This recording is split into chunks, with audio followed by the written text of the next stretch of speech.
Hi, good evening. Welcome to the Warrant Committee. It's March 24th, 2025. Karen, could you call the roll, please? Sure. We have Tom Caldwell, Steve Rhines, Lori Connolly. On Zoom, we have Liz Dillon, Jay Fundling, Allison Gagnon, Macy Lee is here, Peter Mott is here, Julia Maxwell is on Zoom, Brian McGuire is here. And on Zoom, we have Aman Nagasi, Ron Sia, and Judy Steele. We have a quorum. Okay, thank you very much. Good evening, everyone. We have two speakers tonight to discuss the fiscal 26 budget with. We have Chief Madden from the Fire Department, and then we have Marina Fernandez from DPW. I have some information about the meetings and some things concerning this week, but why don't we just get right into the speaker because we started a little late. So Chief Madden, I'd invite you up to the microphone. Chief Madden from our Milton Fire Department, thank you so much for being here this evening. Thank you for having me. I appreciate you taking the time. Yeah, looking forward. Everyone was looking forward to speaking with you. We had a colleague over in the police department last week come in, and we had a nice conversation with him. So sure we'll have the same with you. So, Chief, just in terms of, obviously we know there's a lot going on in the town. I heard. Just about the budgets and obviously the override and underride situations that we have. And we just really wanted to ask some questions of you, not only about just, your budget under the current situation now with the override, potential override, but obviously any difficulties you may face if that override does not go through. And just maybe a general accounting of the department from your point of view and anything else you'd like to share with us that you'd like us to discuss with the town. Sure. Okay. Thank you. And Macy Lee, thank you very much. And Ms. Dillon, thank you very much for taking the time to meet with me and discuss my budget or our budget in detail. The fire department budget is pretty straightforward. Predominantly, it's all staffing. And in our budget, you can see exactly how much everybody makes, all the stipends and everything else. It's all listed clearly. And, we do have some ancillary stuff, training and basically that's pretty much it. There's really not a lot to our budget to deal with, a lot of things have changed in the last year, obviously with the new firehouse. One of the things that we're looking at is, one of the increases is the electricity. When you go from an old building that's much smaller to a new building that's much larger and the updated heating and cooling, it's definitely a challenge to try and budget that. And in our budget, you can see there's about 4 or 5 pages of our electrical bills for this year. Yeah. So just so we can try and figure out what it's going to be for the next year. It was hard. We move in January and, we've been in there for just over a year now to figure out what our budget is on that. So, those are the challenges with it. And then, just making sure that we have the proper staffing. Anything that you'd like me to go into further or, I don't know how much, that you've looked into the budget or, I don't want to, go over something that, you don't have a question of or, Well, I'll turn it over to Macy. And I know, Liz Dillon spoke to you briefly. So I don't know if it's Macy or Liz online, if there's anything that you'd like to highlight generally for the committee about what you learned. I do, for sure. Okay. Can I start? The floor is yours. Yeah. Go right ahead, Macy. Good evening, Chief McFadden. So I know when we met back on November 14th, one of the things that you highlighted and resonate with me are some of your supplemental needs. And I remember I have a list of them from that time when we met. So the first one I wanted to ask you is, do you have an assistant chief right now? We don't. Okay. As far as administrative staff, it's myself, Lieutenant Mataliano that's in fire prevention, and then the administrative assistant, Kim O'Connor. Mm-hmm. Basically, everything that we do at the fire department comes down to myself. There's, you look at Lieutenant Mataliano, that he's been extremely busy. The fire prevention office was created around 2005, and that was the last time that we've really changed anything in our makeup. 2005, 2006, and we're just getting so busy. Every permit, every building, every new building, every plan, all the liquor licenses, everything goes through the fire prevention officer. If you do a home renovation and you have to file a permit, and you move a smoke detector, he has to take a look at it and sign off on it. When I was doing some of the preparatory for this was,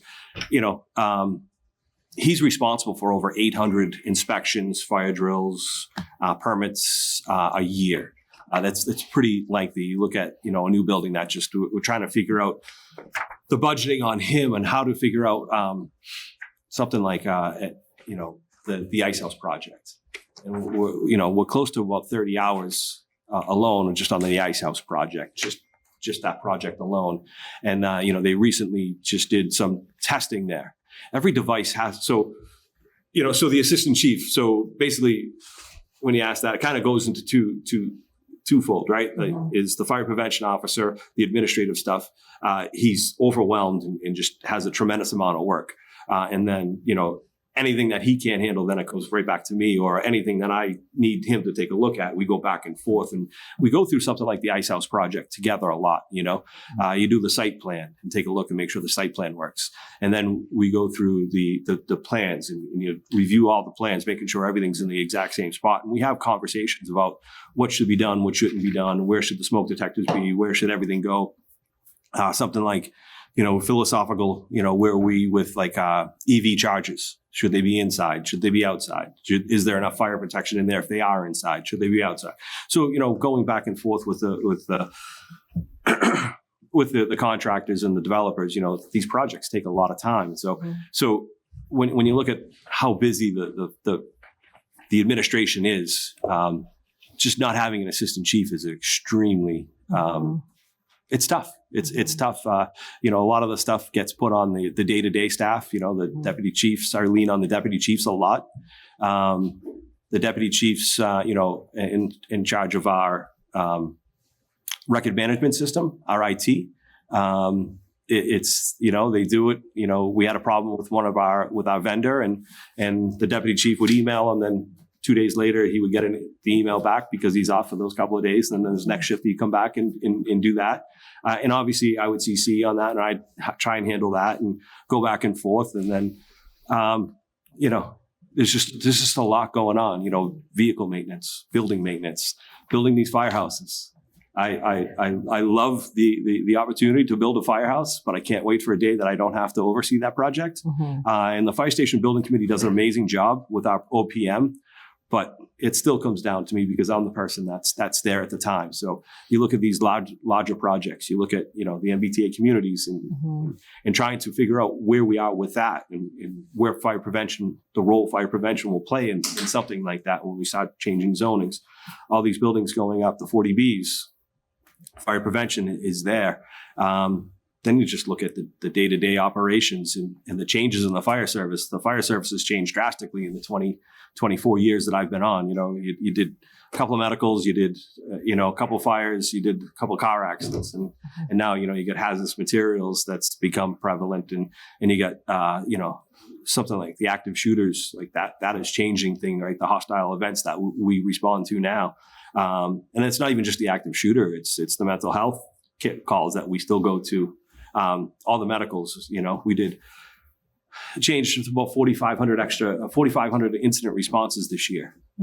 So, 4,500 incidences that we have.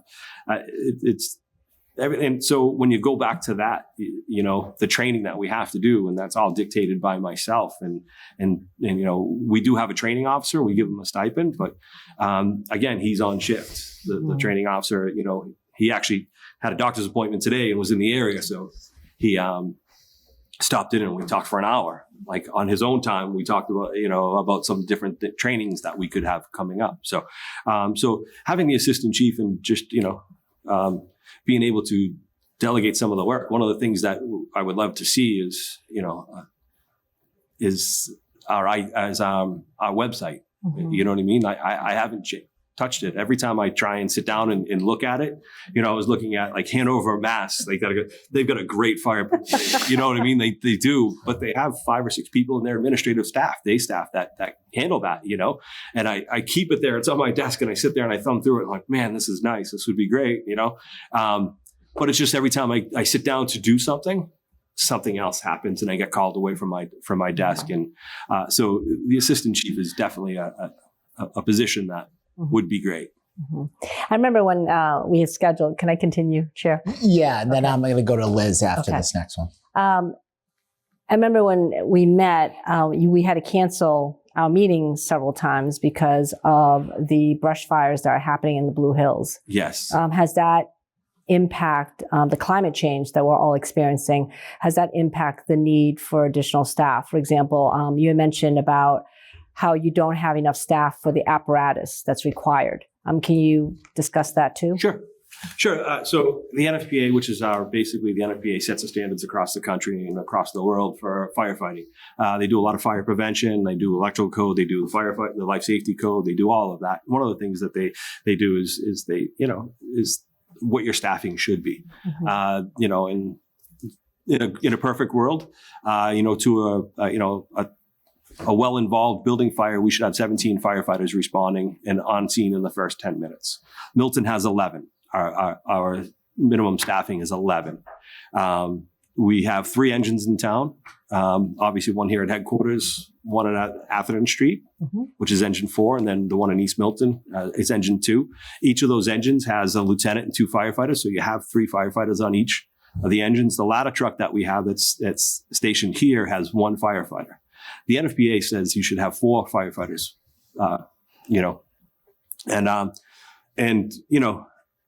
when you look at it, when I first became chief and you look at the problem, you look at what's the easiest way to solve this, right? Obviously, the easiest way is to put more people there, but when you're limited by your budget, and again, we've been level service budgeted for how long? Yes, since about 2005, 2006. Okay.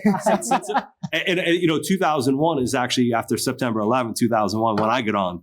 I was one of the 4 people that were added. So that was the last time that they've added any staffing. They actually just, when the fire prevention officer came, they just took a firefighter off the line and they put him in that position. So we've never really made up that spot. So when I looked at the supplemental needs, I asked for 5 firefighters, and 4 firefighters would be to 1 person each shift to be a second person, to go from 11-man minimum or 1 person on the ladder to a 12-person minimum with a second person on the ladder. And one of the things that I did when I became chief was we need a new ladder truck. The ladder truck is old, and we've got the money and everything else. It's just since COVID, the ladder trucks are 36 to 48 month wait. We ordered it back in 2002. I'm hoping to get it any year now. Yeah, it's a problem across the country. If you watch the LA fires, one of the things they talked about is just the availability of new apparatus. They were down 40 engines or something like that. So the ladder truck and what we purchased, was a tower ladder. So it's not just a straight ladder. You actually have a bucket. It's a safer platform to work from, if you go above the fire. And, one of the things I said, that year is, the life safety is getting above the reach of the Milton Fire Department. The Milton Fire Department is built for 1 and 2 story buildings, right? Maybe a 3rd story, but now we're starting to have these 4 or 5 story. We have a couple of 5-story, a couple 6-story buildings already in town, but they're minimum, and now these buildings are coming up more and more. So it's becoming a challenge. And so obviously, that those 5 firefighters they would put us every group to, so we have 4 groups of 14, 3 groups of 14, 1 group of 13. It would put all 4 groups to 15 firefighters. And that would be able to staff all the apparatus go to 12-person minimum. And then, you'd have if somebody's out on vacation or somebody's on sick time or, somebody's out injured. It's an extremely physical job that we do have some injuries. So I hope I answered your question about that staffing question. Yeah, that's really important. Yes. I'll come back to you. Yeah, of course. Liz had a question online, Chief. Sure. I have a question. Thank you. And I'm sorry that I'm not there, but I am ill, so I'm staying away so as not to make you all sick. Thank you, Liz. Sure. When I talked to you, Chief Madden, one of the things that I think really sort of can give people some context when we're talking about some of these positions. So I think explaining, you did just briefly, but explaining really all what the fire department does. So it was so interesting to me talking to you about sort of what our fire prevention officer, all of the things that he does. So going to every single new building that's built and making sure that the fire prevention is all met. Coming back to buildings sort of before they're built, after they're built, testing fire safety equipment, going to all of the hospital, the Curry College, all the daycares, all the schools, doing fire drills, working with the police, trying to do active shooter drills, and then also this sort of training position so that we can have sort of in-house training and how that would save us money. So I thought it was very interesting to me also because you're all firefighters. What I thought was very interesting is though you're the fire chief and you're very, focused on administrative things, as we were talking about it, you were building the new fire station. And then as Macy said, you have to then go away to fight fires. You're doing all this work, administering and doing this administrative, and then you have to leave and then go fight fires yourself. And so I think that it's important for people to have an understanding of all of the work that you all do, responding as the first responder to every kind of emergency, as you said. But then also, I wasn't even aware that every year all of these systems have to be tested in all of these buildings, and then you're doing the fire drills with all the daycares, all the schools, the hospital, all of these things, and constantly testing. And then, I thought it was very interesting too, regarding that tower, like the ladder truck to have, we don't even have sort of the standard of what we should have at this time. So that was kind of the one context that I wanted to add. And I'm sure you're going to get to it, Macy, but I'm just curious about, maybe we'll talk about this later, but with the override, sort of what departmental changes you would see, whether it passes or whether it doesn't pass, or if you think that's going to have an impact on you all. Thank you. Sure. So I think I appreciate all that you said. And yes, the job is really, really, really, a lot of people don't have an idea of everything that we do. We have a ton of things. I mean, if someone calls 911 and if it's not a cop thing, it becomes a fire thing. So we've gone from, birds, animals in the house to, floods to, whoever thought you'd be rescuing 7 people off a trolley stranded in a couple feet of water, you know what I mean? So you talk to, about the climate change. Everything that we do, it's just sometimes it's part of I think it's probably one of the greatest things about the job is that it's no 2 days are the exact same. But so we do that. And yeah, I do respond, for a working fire, which is all of Milton's 11 firefighters on scene, all 3 engines in the ladder. If you have a bedroom fire, we declare it a working fire. Anything a working fire and above, second alarm, third alarm, or something like that, I respond. I take, I don't take command, but I can take command. The deputies, we have 4 deputies that run the shifts, and they do an amazing job of running an incident. They're very, very well trained at incident command. But the incidents are getting strange. You know what I mean? So it's not just your normal car accident, building fire, stuff like that. So we're constantly training, we're constantly doing that. I think that the last part of the question for Ms. Dillon was, what effects would the override if it doesn't pass? I've had a lot of conversations with the town administrator, and I know that we've talked a couple of different things, a couple of different scenarios, and it's tough. I think it'd probably be a couple positions, probably 2 firefighters. I think it was someplace around like 250,000, 260,000. So it was 2 firefighter positions. $20,000 out of my technology. There's a couple technology IT platforms that I would like to introduce to the town or introduce to the fire department, and one would be the town.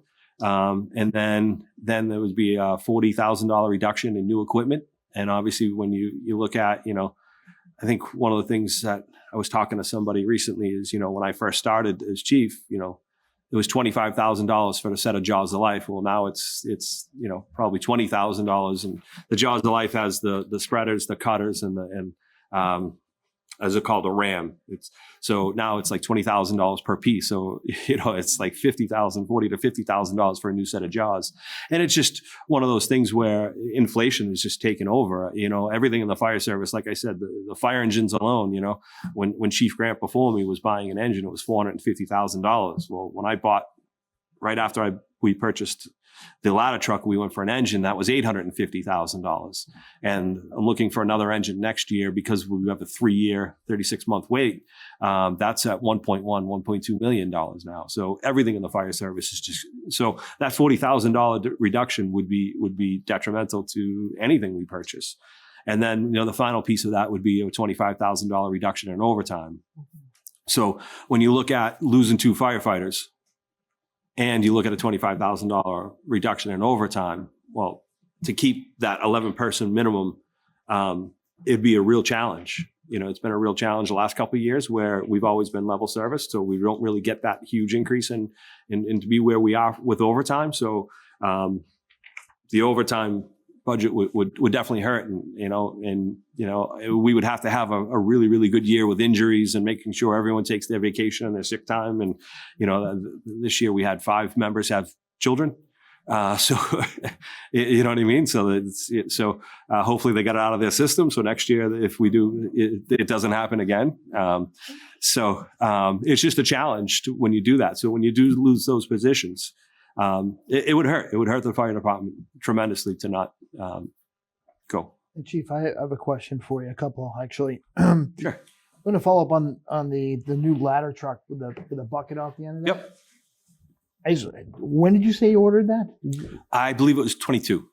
Okay. All right. Did I mistake? No, I thought you said 2002. I was like, oh yeah, sorry, 22. I meant. I'm sorry, 22. Yes. Welcome to what my family will tell you. I can't hear anything. So now that you say it, I think I did say 2002. So. No, you're fine. So I've got a question. So I might get the acronym wrong, but I think you said the NFPA. So they set the standards for staffing. Yep. And ideally they want a set level. Are there any sort of like insurance penalties or anything if we're below what they're recommending for us? If you're saying we're like 5 short? No, I don't think so. I don't think there's an insurance, but one of the things, and goes back to Miss Lee's question about, the assistant chief, there's something that we do, the ISO, the insurance.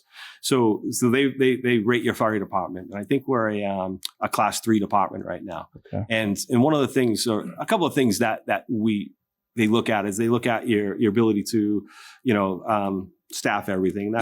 So that does count a little bit, but they look at your training.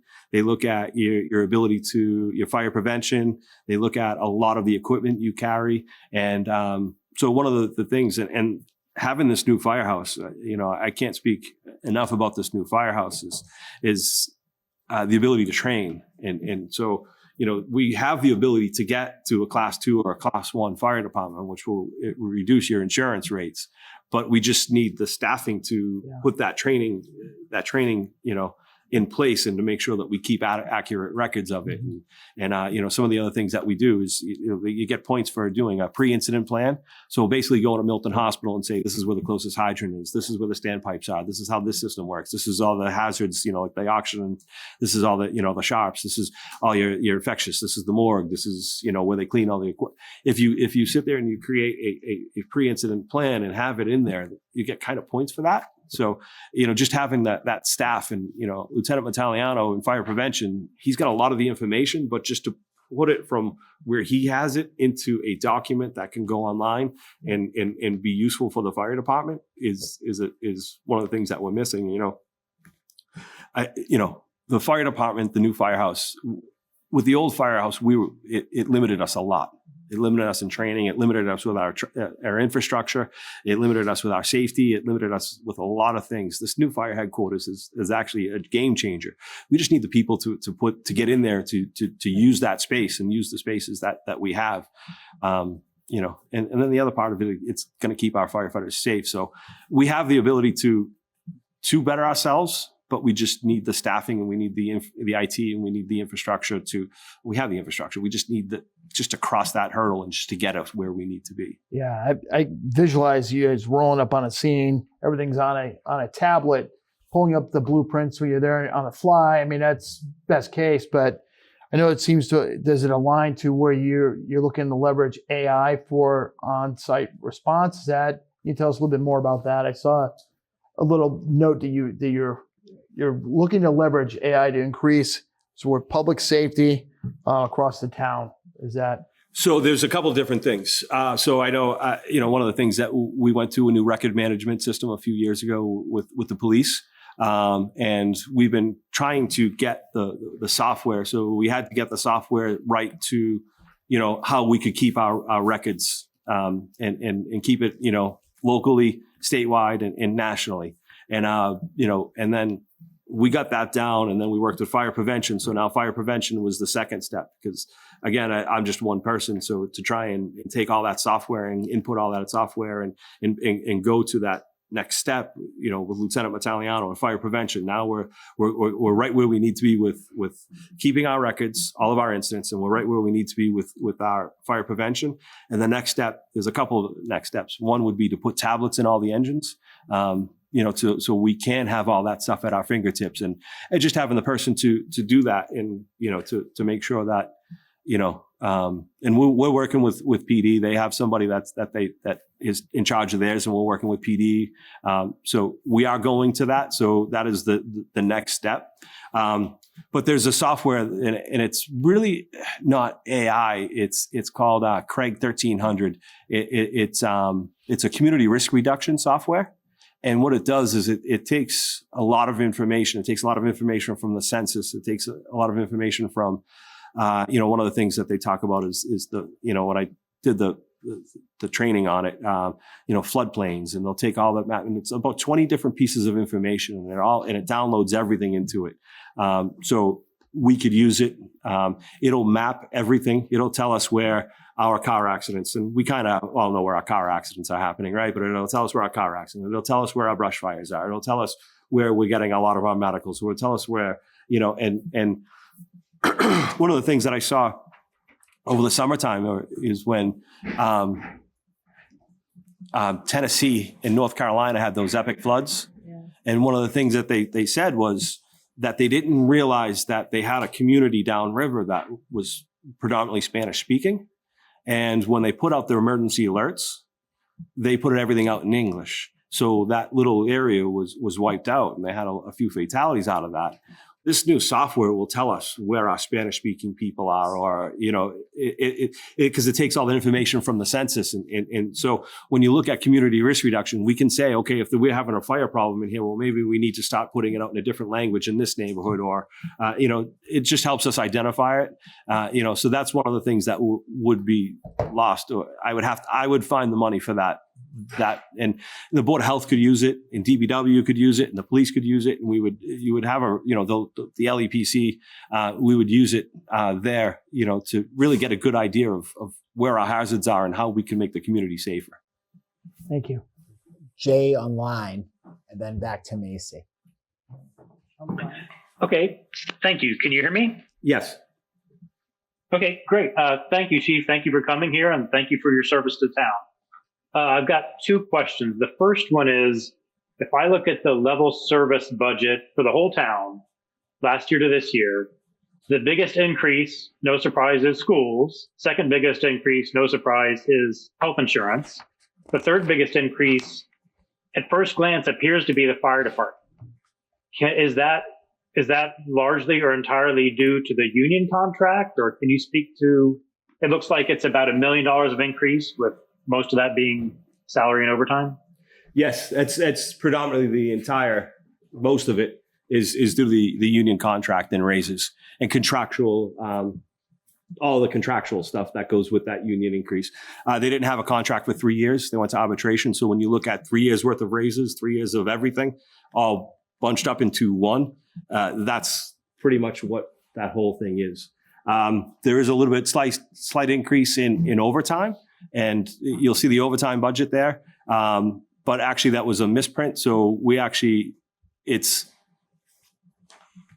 like 100,000 of that is towards training, to add towards the training. So what we're trying to do, again, we talked about how we've been level serviced and how our overtime budget really hasn't kept up with the department. So you need to, with that pay increase, well, if they get a 10% raise and you don't increase the overtime budget, so becomes a 10% reduction in overtime. So you have to make sure that matches up the other way. And the same with training. And then again, we talked about the amount of training that we have coming forward. There's just so much training and there's so much. The one thing about the fire service is that we're an all hazards organization. We deal with everything. There isn't anything that we don't do. So to make sure and everyone loves to tell me that I can't go through a conversation while saying that I was in the Coast Guard, but Coast Guard, its motto is Semper Paratus, which is always ready. And that's my motto is the fire department should be ready for anything that they have, right? They should be able to master some of the basic things and make sure that we always kind of train. And so that's the increases of because of the contract. I hope I answered your question, Mr. Funley. You did. Thank you very much. I just felt I had to ask because it is noticeable in the year over year. My second question is, and you pointed out that you were including the electric bills, which I appreciate that. Full disclosure, I'm an Eversource employee. That's his Coast Guard. It looks like the old headquarters had about 1,000, an electric bill of about 1,000 or less per month. And the new headquarters has an electric bill of about 5,000. Am I reading that correctly? I would have to double check that. What would I read? Yeah, it is. Let me show you. And these are for summer months. My next question was going to be about, does it have electric or gas heating? But that wouldn't really matter. It does have gas boilers, but it does have the gas heating. I thought. It has gas boilers, but it does have the mini splits in all of the rooms. So it's electric wise. Okay. So both. Okay. Yeah. And it's just, that is probably correct. That is correct. If, we're reading it, much bigger building to cool, much bigger building to heat. It's just something that, it's a challenge. Okay. And I think I know what your next question would be. And we're looking into, I've had some conversations about putting solar panels. And we're working with a vendor for the town and they put everything together and I haven't heard from them in a couple of months. I'll have to look into reaching out to them again to see where we stand. If that was your next question, Mr. Fundling, I apologize. That wasn't going to be my next question. I don't think I would have much of a next question, except that, it's good to know if that's what it is, that we need a budget around it. And I guess also, sometimes there's energy management. A building that large is going to be built based on the peak demand, the largest energy use of 1 hour over the course of the entire month, probably. So, you might be able to work with facilities to see if there's something that can be done there, but that's not something we're going to settle here tonight. So, and we are. I actually just sent an email out to several key components. There's one of the problems that some of the switches keep going too cool all winter long. That happened. So with the building management system, we're trying to really narrow that down. So we actually reached out to the building facilities, to it's part of the warranty work. We're still on that to make sure that it's operating properly. So we are working on fixing that. Okay, thank you very much. Macy, back to you. Actually, Brian had his hand raised too. Brian, I've been talking a lot, so. Brian, then Judy. And then I'll go last. I have a bunch of questions. So the contract is completed now. It's done. Yes. Yep. And there was a retro pay. It was retro pay. Yep. Is the annual? You said there was 3 years without increases. Yes. So the increase this year was 10% to make. It was anywhere from like 11 to 13 and a half, 14. I can't remember what exactly it was. Do you know what it is for future years? So they're without a contract going again, July 1st. So, yep. Oh, they're without a contract. So starting July 1st, they'll be without a contract again. Okay.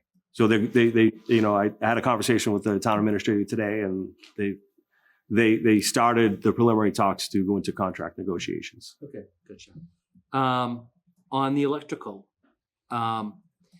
did they put in like in the new building, they put it like LED lights, motion detectors?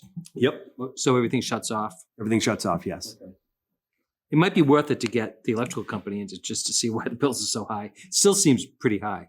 I know it's a bigger building, but. Yes. Yeah. And I think I believe once we figure out, so it took a while to get the lights figured out, which the lights aren't that big of a deal with the LED. Right. And then, the heating and cooling, that's our problem. I walked into my office today and my heat says that it's set at 70, but it's on cool and it's 68 degrees. So just every once in a while, I don't know if it was the power outage or whatever, so you go into the office, it's cold when it's cold out. And then sometimes when it's hot out. So it's just something that we need to figure out. And we're working with our OPM and the companies that did it to fix it. Okay. So, on the personnel, the salaries, are you adding 2 people or is that just 2 people that have left that you need to? We are shy 2 people right now. Okay. So we're complemented at 56. Yeah. So we have, 3 groups of 14, 1 group of 13, fire prevention, which makes it 56, and then I'm 57. Okay. So it's not additional. No, it's those are 2 openings. Okay.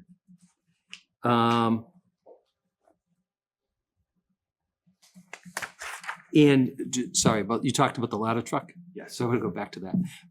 You said, can it handle 4 and 5 stories? Yes. Yep. Okay. Yeah. So the ladder truck we're getting it is a 95-foot bucket.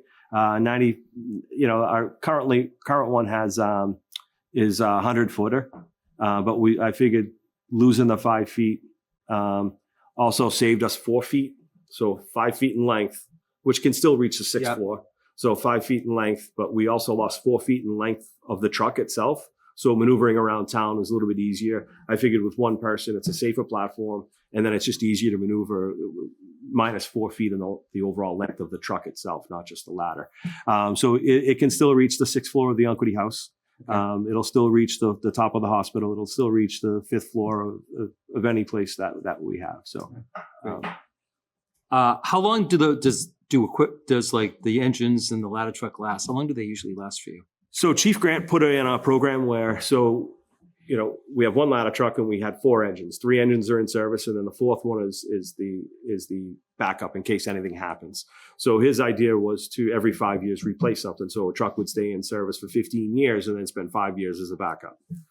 Well, when COVID happened, I tried ordering the ladder truck because it was, and I will, I get a little off when Marina is here. Charlie Colligan down at the maintenance, the town mechanic. He's done a phenomenal job with our pieces. He really has. He's just him and his crew have done yeoman's work. When I became chief and that truck was there and the ladder truck, it needed a lot of work, and Charlie and his crew really got it going. And it's, knock on wood, like it's running well and it's in service. Same with our engine. So the idea was to replace one. So when I went to purchase an engine, then they're saying it's 3 years. So it's a 3-year wait. So now, our frontline engine 1, it's a 2005. The ladder truck that's in service right now is a 2006. So you're talking, those are, 20 to 19 years old, and they're still in service to the town. And actually our spare engine right now is the 99. That's actually in service right now because engine 1 needs a new motor. So that's out getting a new motor right now. And when it gets back, we'll be able to keep those and to Charlie Colligan, Mr. Colligan, he's done a great job. And, I listen to him a lot, and he loves that 99 because it's before everything started getting computerized. So he likes that. So he's like, we're going to keep that, yeah. So one of the things that his challenge, and one of the challenge for me in working with Marina and the firefighters is like, if something needs an oil change or if something needs something done or something, they do an amazing job. They take it and they, our firefighters may have to stay down there for an hour and Charlie will change the oil and really not take it out of service hard right now because it may be needed in 5 minutes. So typically, a lot of departments will go 10 years per truck. We're 15 to 20 years right now. And again, that's been the challenge since I've been chief is COVID. Everything is, 36, 48 months in the prices. the ladder truck that we purchased back in 22, 1.6 million. To buy a new ladder truck now is like 2.2 to 2.5 million. And that's just in a short 3 years. So it's just, they're getting more expensive and it's just taking longer to get. And I don't understand it, but it's a challenge. Yeah. How many miles did they have on them when you get rid of them? Oh, it's engine hours, and I wouldn't even have an idea of how many engine hours are on those. A lot, and they're ridden hard, right? You're responding, so it's not like you get an opportunity to miss a pothole or Warm it up. Yeah. So it's a challenge to keep those in service, and but they're ridden hard because, through snow, through ice, through, you arrive at a car accident and there's just debris everywhere and you drive right over all of that stuff. And, they get damaged, you go drive out in these winter storms and the branches are hanging low. Those trucks are tall and they get some damage that way. So, and again, the central maintenance facility, that crew has done an amazing job to keep our trucks, in working order. Mm-hmm. So Curious. they need a rest. But and one of the things that you look at is when the new engine comes in. So I was told the ladder should be sometime next year this time. So next spring the new ladder truck, and then the engine will be probably about midsummer of 26. They're already on order. They're already on order. Yeah, and then I'm ordering another one next fiscal year. This coming July 1st. As long as town meeting approves it, it will have 3 years. It's a 36-month wait just to be able to. And the other thing that we're going to do is we're going to keep 2 spares. You have to keep 2 spares. It's just, there's just not enough time. Again, like, if you need a simple oil change or preventative maintenance, you can't take anything out of service for that long because it may have to go into service real quick. So, keeping 2 spares will allow, them to keep an engine for a couple of days and really go through it hard and do the maintenance that it needs. And then, swap it out, and then another one can come in and do the maintenance that it needs at that point too. So hope I answered your question. Yeah, except for the miles, but that's okay. Yeah, I wish it's engine hours, and I wouldn't even have an idea of how many miles, how many hours are on it. I could text the guys and have I was them in look. the trucking industry, so I was I'm interested. I could text them and have them go look for you if you want. That's all right. Thank you, Brian. Yeah. Judy, then Andrew. Judy's online. Thank you. I would like to go back to the union contracts, if I could. Yes. You mentioned somewhere between 10 and 13% for the entire 3 years. Most contracts that I'm familiar with that go on a 3-year basis, they'll be set up like the first year, 3%, second year, 2.5%, and the third year, I don't know, 4%. Let's just use those numbers. And then interspersed, there's also COLA raises of a certain percentage. So when you said 10 to 13, you were adding up like those incremental increases that happen every year in a 3-year contract? Yes, I think I was adding up the whole contract itself, where it was maybe a 3, a 2, and a 3, and then maybe a couple of percentage like in EMT, their EMT stipend. There was a raise in that, so it depends on. Some people are not EMTs. We have 7 members that are not EMTs right now, but all new members are required to be EMTs. So when you look at that, so that's why I think and then, different grades, so if there was, if you're on for 25 years, there's a 25-year step. And I can't remember exactly. I wish I had the copy of the contract with me, to tell you exactly how the contract went, but it was different steps, got different things. So I just did an overall of,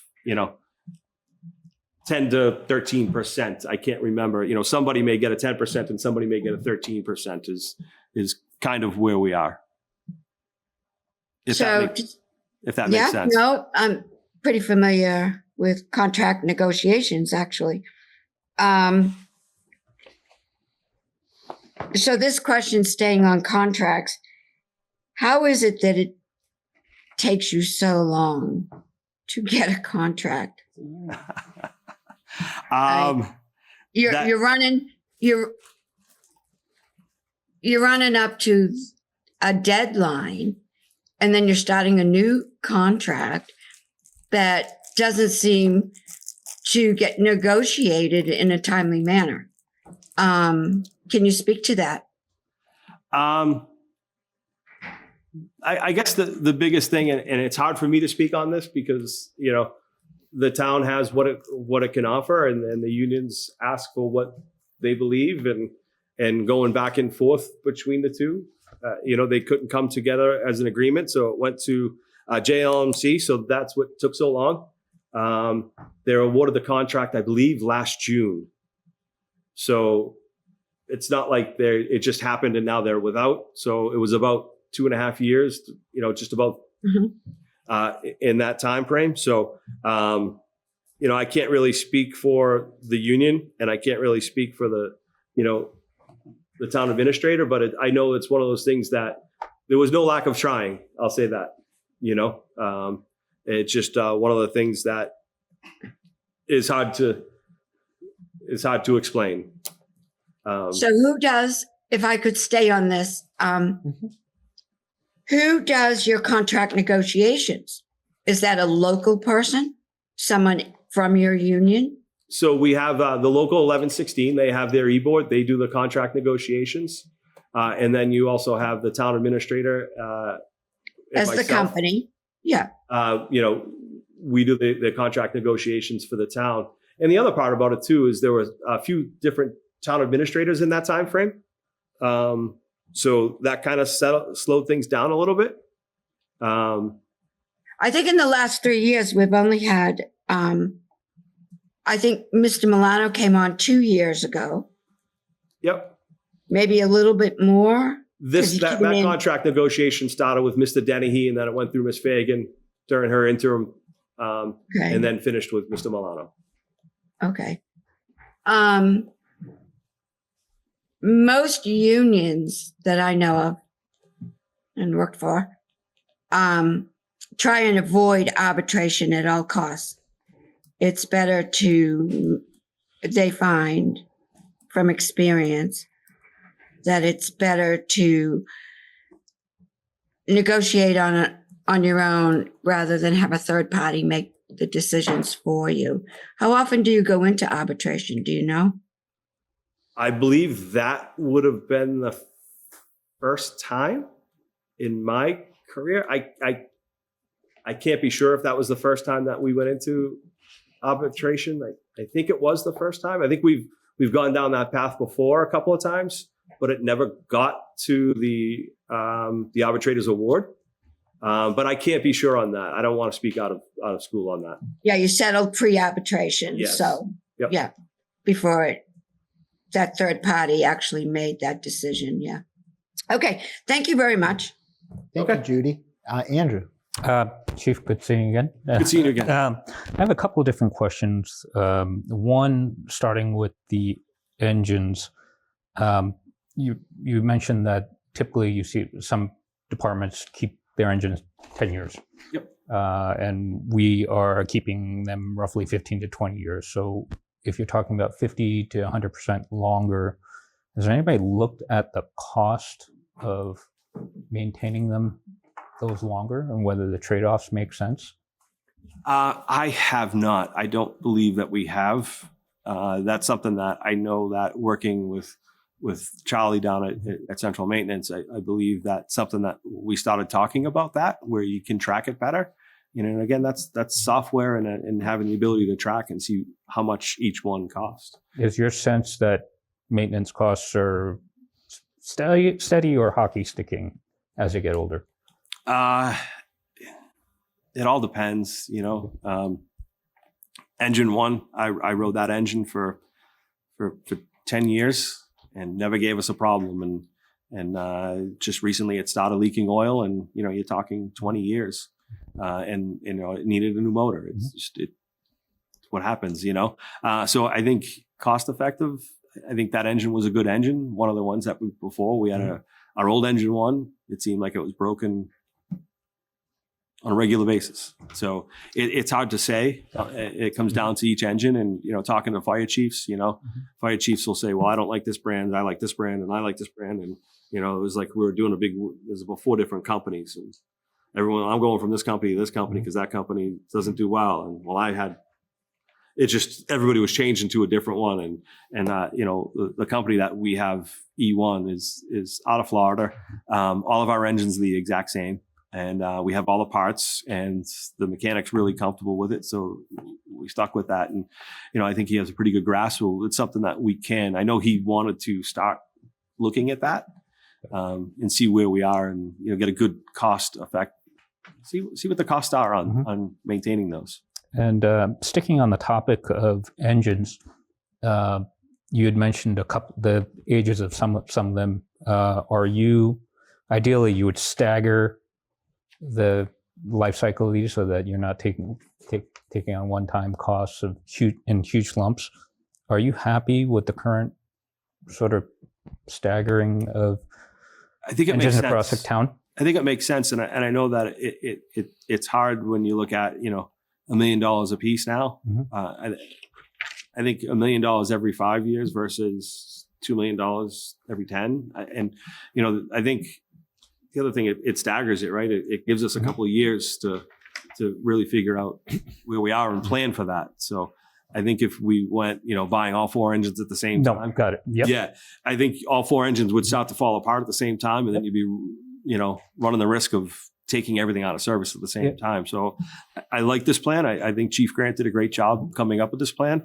The only thing that happened was COVID got in the way and then really delayed, And I hate to blame everything on COVID. No, I get it. And really, the question I'm asking is, looking across all the engines in town, are you happy with how they're currently staggered, or do you have concerns that you're looking at lumps at different points in time? No, I'm pretty happy with this new engine coming in, and the new ladder will give us a really big relief. And then if we do get the engine, and I can purchase it next year, we'll have another one coming in 3 years. So then that'll give us a little bit of relief, knowing that that's coming further down the path. And then focusing back on the budget, and I apologize if you answered this question before I got here, but looking at things like IT or other shared resources, are there things that are not fully in the budget that exist in some of the part of the town budget that we should be aware of? Or, I mean, IT, I'm assuming some of the cost burden is shared by IT here, but are there other items that are sort of hidden or buried in yours, or same with other services? Yeah, I think so. I think I kind of answered this a little bit. The IT is huge. We finally have a station that can handle the infrastructure and can handle the computers, and allows us to move forward. And there's a couple of different softwares that we were looking to purchase, and that would be some of those things would be the ones that would be cut. The IT department here does a great job supporting the fire department. It's just it's exactly what they do is they support. What do you need to make this software run? So working with him on putting the iPads or the tablets in the engines, we're currently working on that now. And, we're having those conversations on a regular basis, what will work, what won't work. And, working with the vendor to make sure that, whether it's a Apple product or, Microsoft or Toughbook or whatever it is that we're going to go with, make sure that it can support the software. So working with him was great. But the other part of it, when I first started putting IT stuff into the budget, people were like, well, that's the IT's job. Well, we're actually the input. We actually do the work. And so we talked about the assistant chief and, a training officer and, having somebody that's on the day staff to manage that software. And, as an IT, garbage in, garbage out, like if you don't put enough or utilize that IT as far as it goes, it's really not worth it. So you need to make sure, so there is some IT stuff, and that would make our job easier and better and, safer. Yeah. And just to clarify, the question I'm asking is, obviously you don't pay IT. You don't pay the town for their services, or do you? And so, are there things that are not accounted for that are in your budget or need to be in budget? I mean, I have all kinds of questions around procurement, for example, and how does that happen? Is it all your department that does it, or is it only over a certain dollar amount? Does Rob Mallet do it? And so I'm trying to get my arms around what is everything contained in your budget, or are there things that are shared outside of it other than IT's time? So there are some things. And if I'm correct in your question, so like our record management system, we share with PD. Okay. Rob, Mr. Mallet, has supported that all along, but it comes out of the police budget. So he has the whole budget for our record management system. The other softwares that we went to a time and attendance software. I purchased that. That comes out of my budget. The Craig 1300 that I talked about earlier, that's a community risk reduction, that would come out of my budget. There's another one that will help us with write our standards and codes and everything else.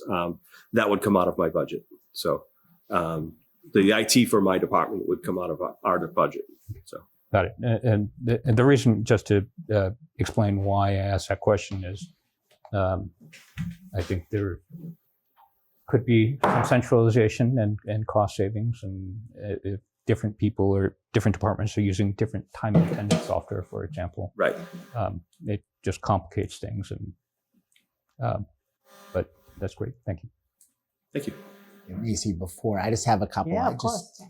Actually, if I could, just a couple of clarifying questions about some things you stated earlier, just in terms of if the override doesn't pass. So you said there'd be 2 full-time firefighter positions that would be stricken. Yes. And those, I assume, to fill in for those already being down, already being understaffed, that would be backfilled by your overtime? Yes. Which would then create a double. Yes. You also indicated there would be a $20,000 reduction in your tech budget. Yes. And that would reflect some of the things that Andrew was talking about. Yes. Okay. There'd be a $40K reduction in new equipment purchases. Yep. And I assume, could you illustrate what maybe some of that equipment you'd be seeking to purchase this fiscal year? Like if you could, I don't know if it's like hoses or that type of stuff. All of that stuff, anything that we look at, there's so we have our meters, our gas meters, our 4 gas meters, for hazardous materials, carbon monoxide, flammable gas, O2, oxygen. We have those meters, and the device that charges it and tests it has to be recalibrated on a monthly basis. That device broke, and I had the vendor in the other day, and he was able to glue a piece back together. And he said, if this glue doesn't stick, then you're going to need a new one. And I know that was somewhere around like $3,000, and stuff like that. Nothing that we have is firefighter proof, so things break. So that's a lot of that equipment. So like the day-to-day stuff. Like a backboard, a hose, a nozzle. Portable radios, the SCBAs that we wear on our backs. If something breaks and we need a new one, we just went through, obviously a busy wildland season. So, we had to get new forestry hose. You have to, new nozzles, and you need to make sure that, it all breaks. It's just, it's a tough profession, and things break. Oh, so. No, I can visualize all this stuff in my head. So, Can you just answer, historically, do you usually go up against that every year, or sometimes it's a little bit less? Do you give back, or are you basically sometimes it's about that number every year? Sometimes we're usually on or about it. Okay. Sometimes we do have a little extra money, and then you can do like a larger purchase. Sure. A few years ago, we were able to replace our 1964 boat with a new rigid hull inflatable. A few years ago, we had about $25,000 left at the end of the year. So we were able to, purchase something like that. So now, surprisingly, that gets used. No. The Neponset River, like that's been a challenge. And then obviously the lakes, and then, something like the ice rescue sled that we have, that was purchased a couple of years ago. That was a couple $1,000s. At the end of the year, I try and be very, very, I think about what we need and can we wait, to see where it is. And then at the end of the year, in case we have those large items that we can purchase or if something breaks, so I try not to spend early in the year and be very judicious in what I spend. And then, obviously if it's something, a thermal imaging camera where it's something that's going to be truly life safety, then yeah, I'll go out and buy it right at the time. But, Sure.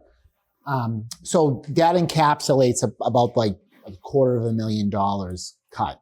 Is that those are all part and parcel of yes, including the positions. And that's kind of what the discussion was in terms of a non-override situation for the department. Another bigger question, other than the reductions in staff and the budgeting, was there ever a discussion about closing Atherton Street or anything like that? Was that ever discussed? No. I closing a fire, no. Okay. I'm just asking because in the past that has been something that's come up. Yeah, it's just a concern of mine. It happened in the 90s, and I think we've proven, I don't know if I have the exact numbers.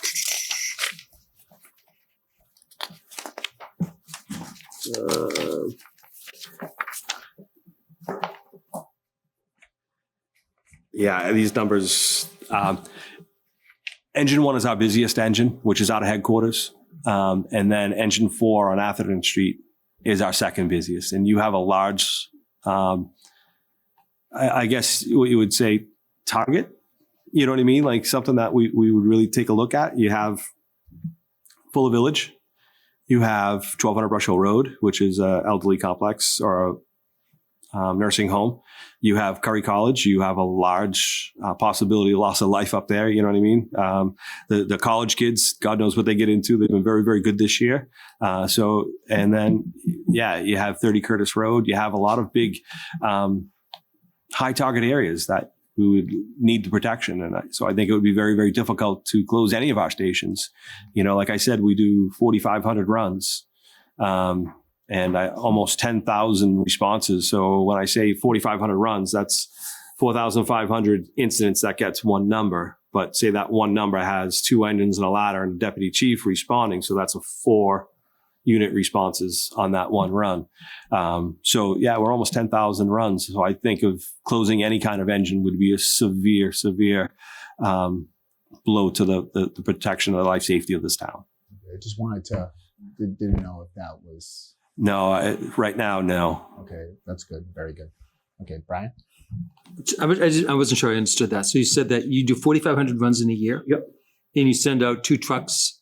Not on everyone. Oh, okay. So like if it's a call for a fire or a fire alarm, we'll send 2 engines, a ladder, and the deputy chief. But if it's medical, you just send 1? We send 1. Okay. Yep. Interesting. Nisi? Quick question. Chief Adam, have you ever had a situation where you had to call upon another town to assist because of you didn't have enough firefighters or the appropriate equipment? Yeah, we do. Yes, there's plenty of times that we would call. And I think our mutual aid was someplace around 30. Where we gave mutual aid or it was given back to us. Obviously, some of the bigger ones, the fires, the brush fires in the Blue Hills, they become quickly staff intensive or manpower intensive, where you need the help. Again, we can handle a 1 or 2 bedroom fire. So that's like what we would call a working fire. Anything bigger than that, we're going to call a second alarm. And that will bring Canton and Randolph and Quincy to the fire, and would bring Boston to cover the stations, to cover the rest of the town. And then you look at some of the things. I know that we had a chlorine leak at Fuller Village this year, and we had to call a state hazmat team in to our firefighters did a great job, got everybody to safety, and then closed it off. And we called the state hazmat team, and they have the equipment and the training to go in and make entry into that space to make it safe. And so there are few incidents like that we would call for extra help. But it's usually the bigger incidents. I know that, one of the nights, I think it was actually during the Super Bowl. Super Bowl has always been a really busy night for us. Like when I first started, we caught a couple of fires in town and out of town. When I started, I didn't catch all of them, but I was working, whatever. And so I know I just turned on the radio, and I know at the same time we had Engine 1 and Engine 2 and Ladder 1 working a motor vehicle accident with the Jaws, where they had used the Jaws of Life to cut somebody out in East Milton. And at the same time, Engine 4 and Canton Engine were using the Jaws of Life on Blue Hill Avenue. It's just one of those times where it happens. You know what I mean? You can never predict when that's going to happen, but it does happen. So some of the bigger incidents, we do call mutual aid. And so I'd say probably, by the amount of times that we go out and the amount of times that we come back, probably 30 to 40. And again, the brush fires are the ones that, that November fire that I'm sure everybody remembers. I think we had 30 different towns or entities working at that brush fire at the height of it. So, just a quick question on mutual aid. And then Judy online. Is there a cost to mutual aid? No. Nope. Hey, Judy. Thank you. I think I may have confused what you were saying, so if I could get a clarification. That you use overtime for training hours? If so, would that be because during a normal shift, everyone has to be alert and ready to jump in that truck and go? So you have to do training off shift, thereby engaging overtime? Yes, that happens. It should happen more. It doesn't happen enough. There are definitely some trainings that you cannot do while working. If it's an 8-hour class, we really can't do it because the guys keep on getting called out. So we would need to take them out of service for the day, and then, or give them overtime or a day that they're not in the firehouse. There are some classes that coming up that we need to do that. And then there are some classes that when somebody becomes an officer, we should send them to fire officer training. That's a 5-day class that they would have to do. We have one hazardous material technician in town, and, we need a few more trained to that level. So that training would have to happen out of town. So they would be paid overtime to do that. So on a 5-day training course, that's time and a half for the 40 hours. It would be, depends on the days. If they're scheduled to be in the firehouse, they would be given the day off and they would attend the training, and that would be straight time. And then any other time, the rest of the week, they would be on overtime. And then usually the backfill would be overtime. Okay, thank you. Yep. Can I,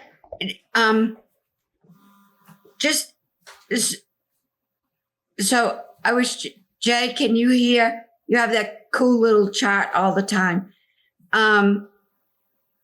What's your percentage of overtime pay, do you think?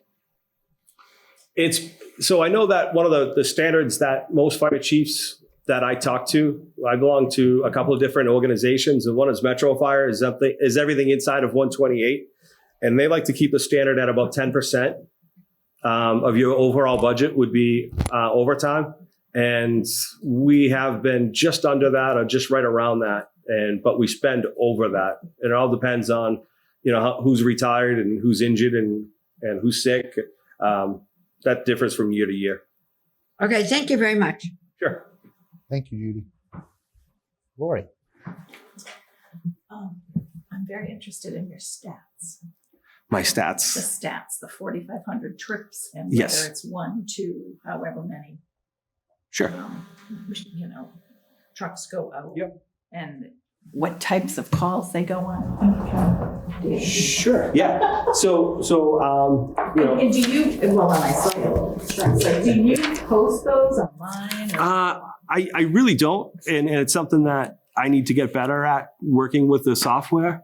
It doesn't give me exactly what I want, and I'm working with the vendor to try and give me that.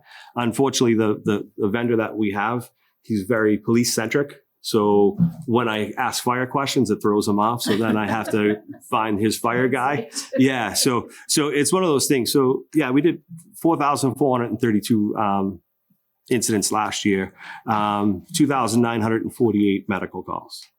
So those are one engine. That would be, just one engine, the closest appropriate engine.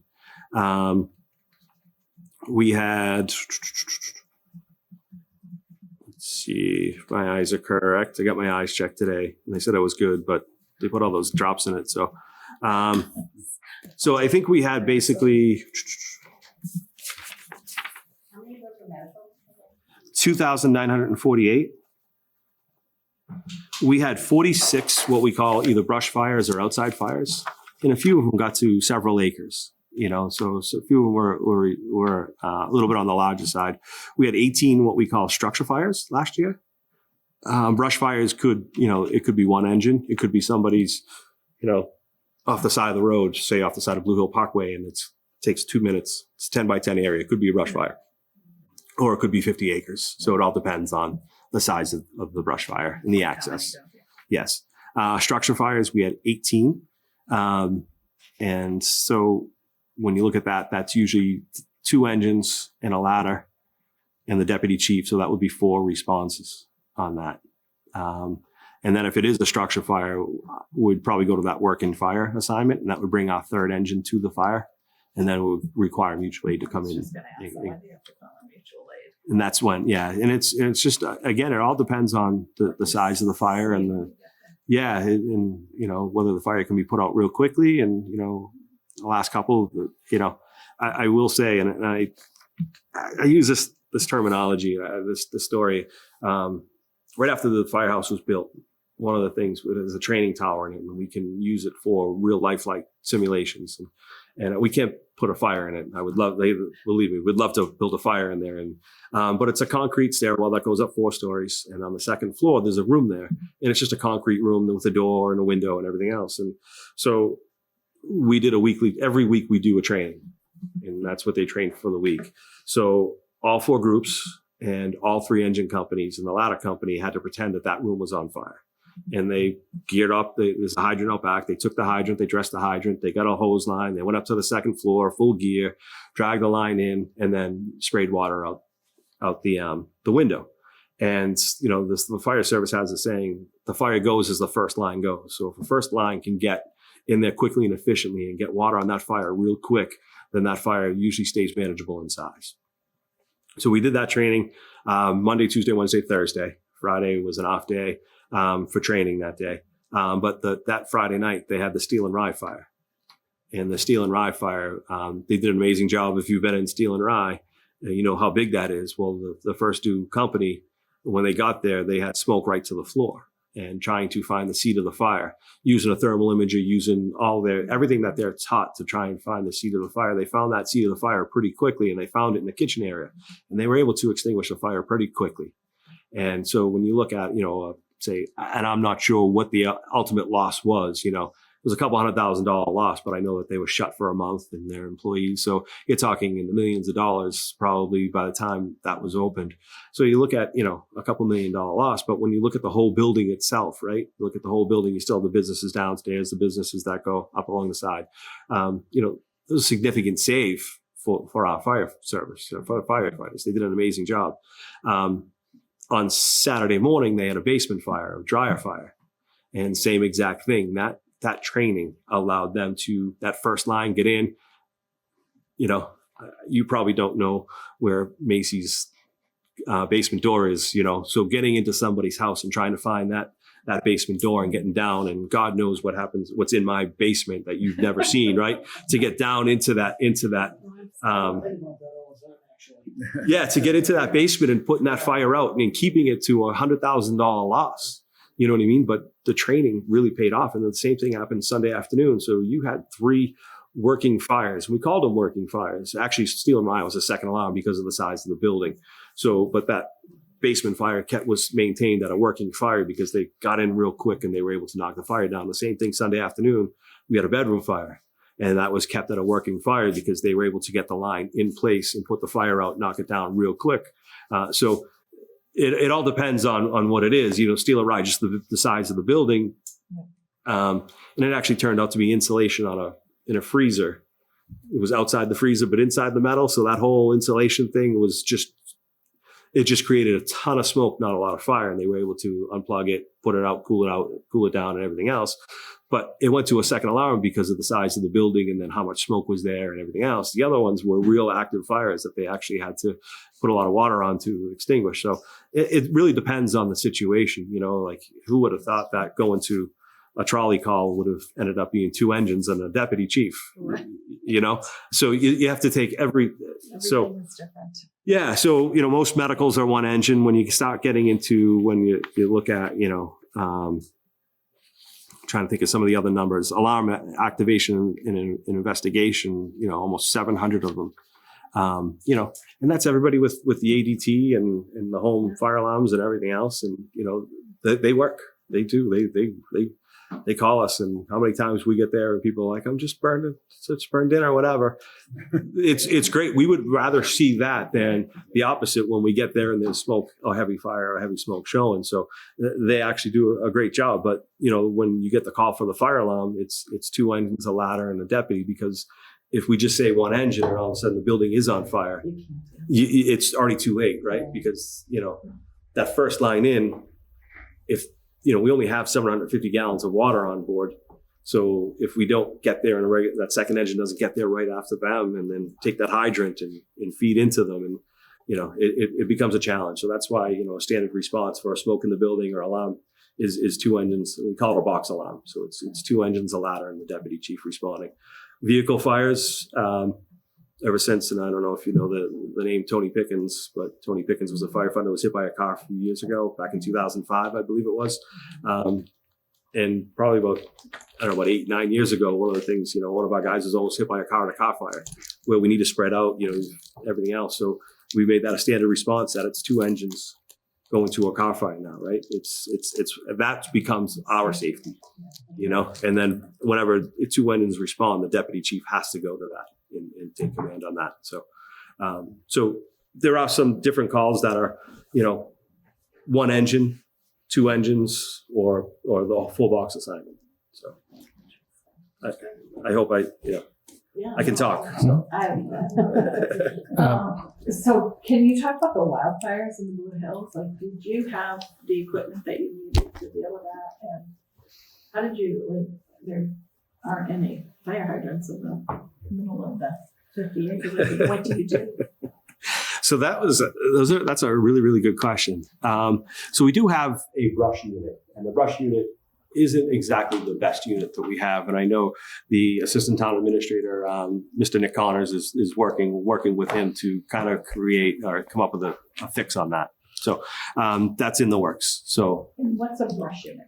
So it's basically a 4x4 truck. Our truck is an F550, but and it carries 200 gallons and gets us into the woods, into the trails.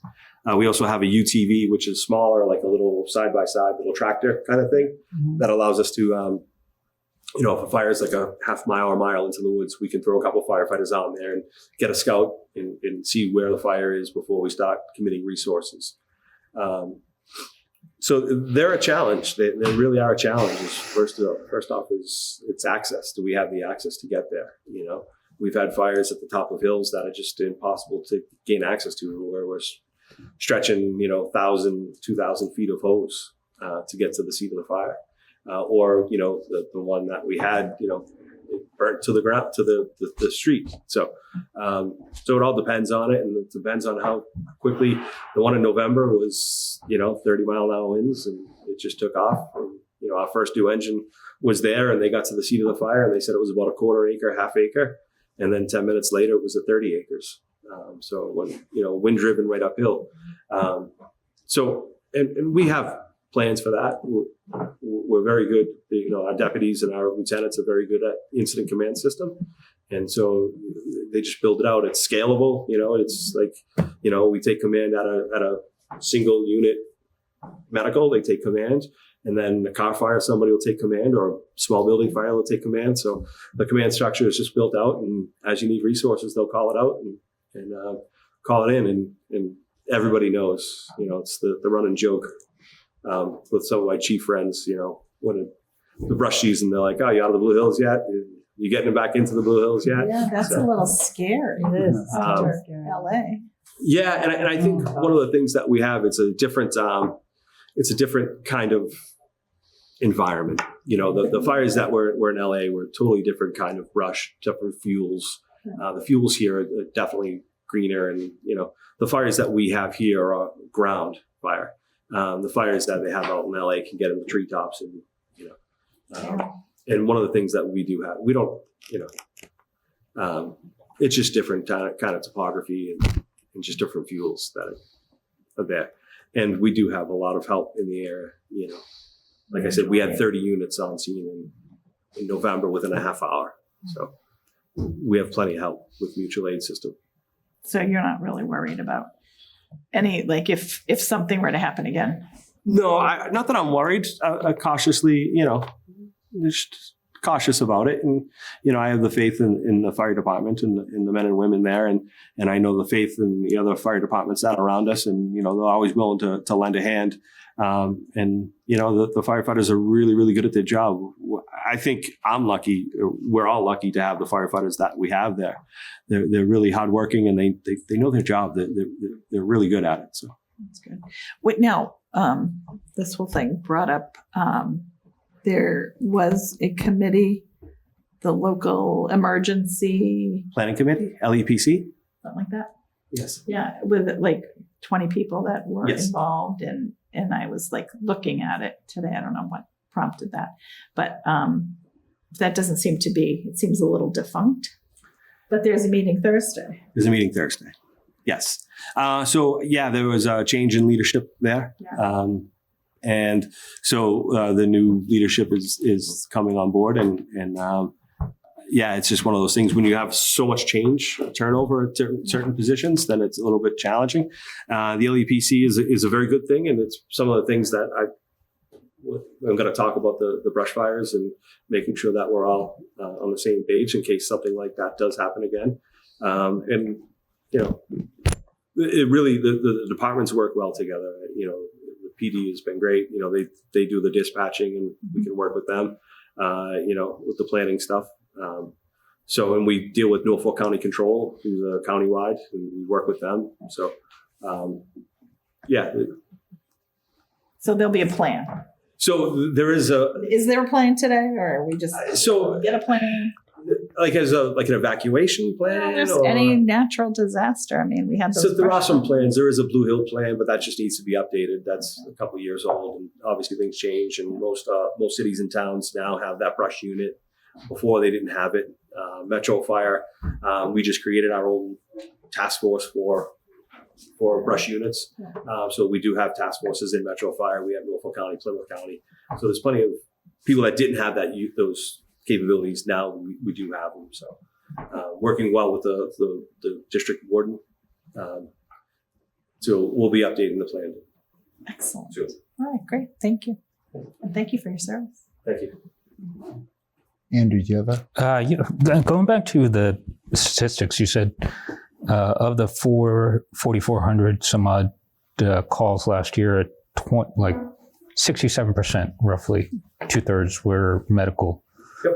Just out of curiosity, why you said engines to medical events? I mean, if you assume they're pretty expensive to run, to send, relatively speaking, why send? That is the age-old question: is why does a fire truck go on a medical call? Mm-hmm. Well, I think there's a couple of different. It's multifaceted, right? So when you look at it, so we don't really know the true nature of the medical until we show up there. Someone could say they're not feeling well, and it turns out to be a heart attack. Mm-hmm. So we do have a third-party ambulance that has the contract for the town. Mm-hmm. So when I say our firefighters, our first responders, they usually arrive on scene first. One thing that they did back in 1899 and 1878 and 1940 something, they placed the firehouses pretty well and throughout the town. Mm-hmm. So we do have our response times. We do have that NFPA sets response times. Mm-hmm. That, you have a minute to triage a call, you have a minute to dispatch a call, and you have 4 to 6 minutes to arrive on scene. Mm-hmm. So our firehouses are pretty well spaced out throughout the town to keep us with that 4 to 6 minute response time. So we're always, between us and PD, we're usually the first on scene. We have, again, 51 out of 56 EMTs. So we're trained. We have all the equipment. We're not paramedics. We do have a couple paramedics, but we're trained to the EMT level. And so getting there quick does a couple things. So if it is truly a life-saving and if it's a savable life, then we're there to do CPR immediately. And then the other part of it is, render care, broken arm, broken leg, whatever it is, we can start those interventions relatively quickly to relieve the pain or whatever. And then another part is that, there's only 2 medics showing up on an ambulance. So, all the equipment that you carry in, now to carry somebody out. And there was a study, and well, not so much a study, but I seen it online, and it's something I've always meant to save, but it goes through the same medical with 2 people on an ambulance and then 2 people with a third person coming. And it just, then the 2 people on the ambulance and 3 people on an engine company. And the amount of time on scene, it went from like 37 minutes down to like 12 minutes. If you have, when you have 3 firefighters on scene, and you start doing CPR, we have the equipment. We can put the Lucas on. We have the Lucas machine, which does the compressions for you. We can start getting air into the lungs and into the bloodstream. So we can do that. We can breathe for people. So those seconds are life-saving and so critical at that, right? And then when you're trying to get the person out, well, now you have all that equipment to carry out, and you still have that patient that you have to carry out. And so it's just... Apologize, and I don't doubt that, and I think firefighters should go everywhere. Right. But I guess the question I'm asking is, an engine, I'm not saying why are you sending firefighters. Why we send an engine? Engine is a really expensive vehicle and big vehicle and slower vehicle. Why wouldn't you send it in a more cost-efficient or faster vehicle? So one of the things is firefighters are tied to that engine. So if we took a chase car or a pickup truck there, right, and we get a call for a fire, then we don't have our equipment. And and the greatest thing about firefighters is that we're only as good as our equipment. None of us can breathe smoke. It's the equipment that allows us to go into that building. Nobody can get anybody out of a car. It's the equipment that helps us cut people out of a car. So the engine is our toolbox. Everything that we have to save somebody's life or intervene somehow is all tied to that engine or that ladder. It's a giant toolbox and gives us everything that we have. I mean, on that is we have our ice and water rescue suits, we have our JAWS, we have our cribbing, we have our SCBAs, we have our medical equipment. We have everything that we need to handle 99.9% of the calls that we go to. So anywhere we go with the engine, and anywhere you go together as a team. So that's why we do that. I hope I answered you. No, I get it. Okay. Sure, Brian. Sorry, I have a couple more questions. Sure. No. Do you still get a lot of false alarms at Curry, or is that? Those have dwindled down. Okay. They're not as bad as they used to be when I first started. You were going up there 4 or 5 times a night.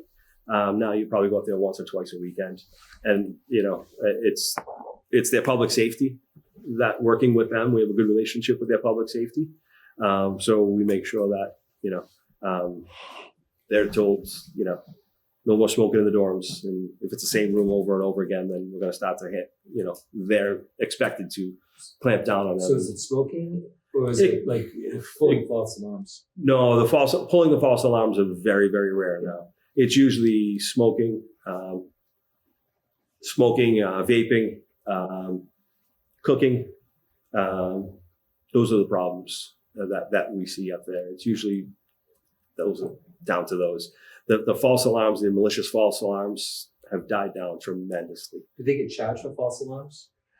So there was a few years ago, there was the head of public safety had basically zero tolerance, and if you were caught pulling a false alarm, you were kicked off campus. So we don't charge them, but they would handle it in house. And anytime that we would show up there, public safety would have to be there. And then their electrician, their electricians would have to reset the system. We wouldn't reset their system, so the kids would be outside longer or wait till. So it was costing Curry money. So they would. I'm not sure what they would do with it, but that's how we handled it, and that's how we still handle it. So the malicious false alarms are not that prevalent anymore. Okay.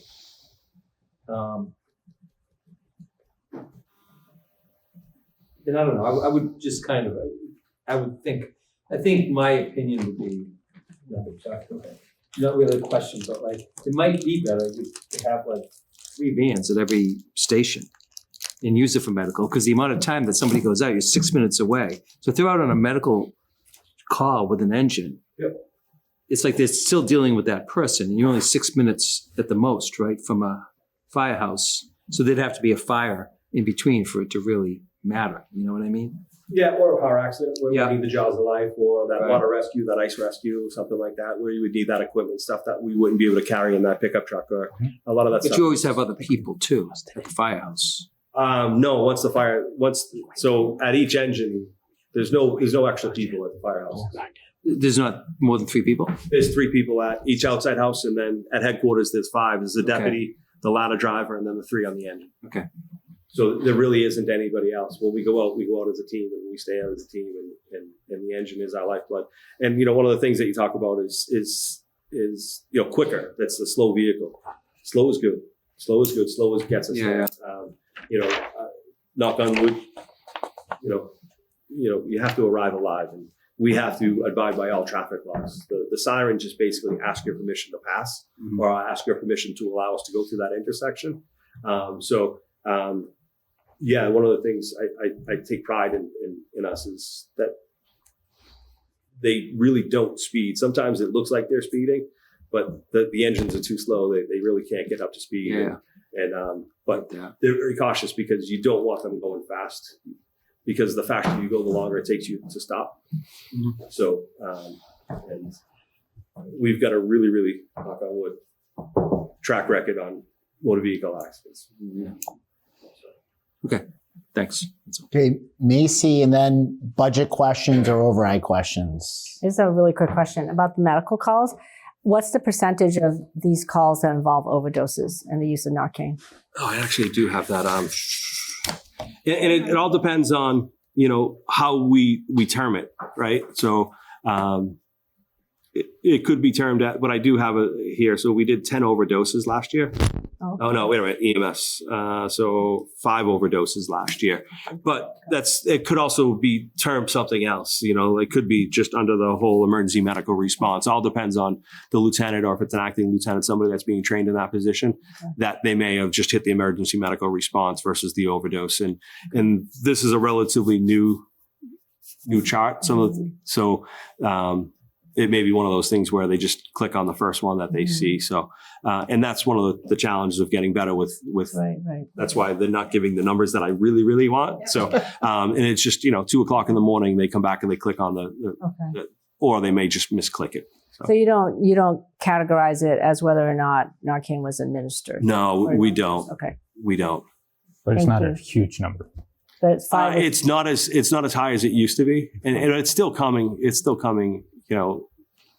We may not administer the Narcan, maybe PD or maybe the ambulance does, or maybe somebody else in the home does. Mm-hmm. So then it changes, where is it a medical? Is it still an overdose where we don't do it? You go there and someone not feeling well, and they're just kind of groggy coming out of that overdose. So it all depends on how we term it, and that's the same thing with the brush fires and structure fires, where, it's the reporting system is really, really kind of wonky. It doesn't really give you, and this is how PD sends us. So if they send us on the overdose or they send us on a medical, our guys would have to go back in and change it. So they would have to be cognizant of going back in and changing the nature of the call. Okay, thank you. Yep. Any other questions? Lori, do you have a question? Oh, I was just going to say, I'm glad that they take their engine with them. Thank you. Thank you. No hands raised. Chief, thank you so much. Thank you very much. Really Thank you very much. And if you have any questions, any follow-up questions, please reach out. We will, absolutely. So members of the Warrant Committee, if there was something that you didn't ask, feel free to email the chief. You can email me. I can forward it to the chief in turn if I can't answer. Or just stop by. Or just swing by. Right, because we're always Sorry, I do have one last question. Who's usually first on scene? It depends. So, like, I think it's them. we're on scene a lot. We're on scene a lot first a lot. PD? Well, it depends, Typically. right? They could be tied up on a car, pulling over somebody over, or they just might not be in the area. Maybe they're enforcing traffic down at the lower end of Blue Hill Ave, and we're going to the upper end of Blue Hill Ave. It all depends, It's just, and again, you go back to the late 1800s, the people that designed this town and they designed where those firehouses are, they did a really, really good job of spacing those firehouses out. So, Great. Strategically located. what's that? Strategically located. Yes. Okay, thank you, Chief. Well, thank you very much. Chief. Thank you much. Appreciate it. Thank you. Thanks. Thank you. Okay, thanks everybody. And we have the head of our Department of Public Works, Ms. Fernandez here. Thank you so much, Ms. Fernandez, and thank you very much for your patience while we went through the fire department materials. And thank you for being here. And I want to congratulate you, as we had, I think, in the fall on your new position. Definitely not as tall as the chief. Not as tall as the chief, but Adjust my chair. just as tall in terms of management and running the department and doing a great job. Thank so you. I really appreciate it. And thank you for sending along the numbers, Ms. Fernandez. You are one of the biggest departments in the town, and you're responsible for so much, keeping the town moving, operating safely, whether it be our roads or anything else. So I think along the same lines as Chief Matt, and just if you'd like to highlight just some items in your budget that you think need attention. Furthermore, just in terms of, needs, and we know there are a lot of needs of your department. And I think really, lastly, the effects of a non-override and what you would foresee some of the cuts you would have to make or things you could not do as a result of an override not being passed. So those are just kind of like three, but feel free, Ms. Fernandez, to mention anything that you think we should know that's important. So then in turn, we can pass it on to the town. So the floor is yours. Thank you, Chair. Thank you for the committee. My name is Marina Fernandez. I have been the Director of Public Works since December 2nd. Prior to that, I was the town engineer here in town since, I believe it was January 2021. The Public Works Department, as you mentioned, is the second largest department here in town. It's only second to the town school system. We are comprised of several different divisions, one of which includes the engineering department. And we are funded by 7 different budgets, 4 that are funded by the municipal tax levy, and 3 that are separate and distinct enterprise funds. So our personnel, I'll just go through pretty much what my predecessor used to do, which is to just discuss some components of the budget. I'll start off by talking to you a little bit about our personnel today. Our salary allocation is about 37.5% from the general fund. And then the remainder is funded by the enterprise funds, the water, the sewer, and the stormwater. We are staffed by 15 administrative supervisory positions and 26 full-time labor positions and 6 seasonal labor positions. Over the years, the DPW has struggled to fill vacancies, including this past year. We have yet to fulfill the town engineering position that's still open. Also for the labor position, we still have 4 W6, basically they're like mid-level positions. One of the greatest challenge is getting competitive compensations to the private sectors for commercial drivers, folks with commercial driver's licenses. That has made it very particularly difficult to get qualified employees. Fortunately for me, my predecessors have set up a CDL in-house driving program. It has been very competitive. We are with the culture now of trying to bring, instead of hiring from the outside for the labor positions, really bringing folks within our organization up, providing them all the necessary training, all the necessary skills and licenses in order for them to grow within our organization. These are the folks we already know from having worked with us. So our challenge here today is to keep them in-house. So that's the personnel. I'll move on and talk a little bit about the DPW general budget, which was prepared within the guidelines provided by the town administration. Basically, it covers all general level funds and expenses from fiscal year 25, and it has maintained the same level of services. And I have included a supplemental request of $127,940 for payment to contractors to restore a historical amount that has been reduced in prior year budgets. Third is snow and ice. We had a really active snow and ice season. It was historically that this line item is underfunded. It has a current set amount of $160,000. I believe my predecessor was here in August, and he did explain just to purchase the historical trend, just to purchase the salt to fulfill our salt shed alone is $250,000 in salt. What we saw this year were very challenging storms. Our folks were working very hard, a lot of overnight freezing. Every overnight freezing event is a minimum of 4 hours for us to cover the entire town. We are trying to really innovate and talk about technologies.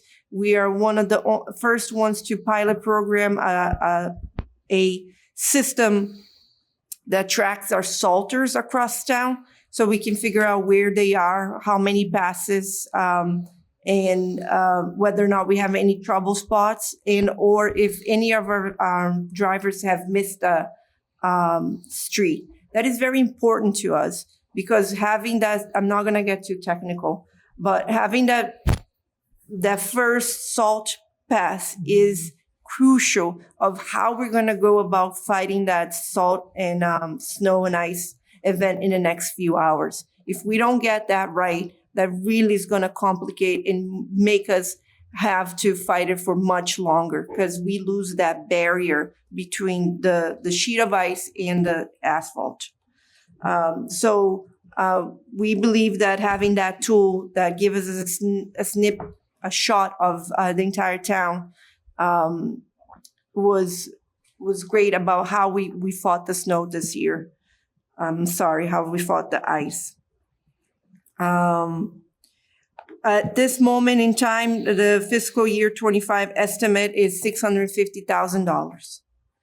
That includes a lot of overtime. As you know, the events chose to happen over the weekend, which was great because there was, it was less traffic-y, but it did incur a lot more overtime. The first snow event started on, I believe it was like at 3:00 on a Friday. So that meant that our staff was working throughout the day. Then we're kept for another 48 hours after that. And it kicks in as a double time. It really depends on how the contract agreements are written.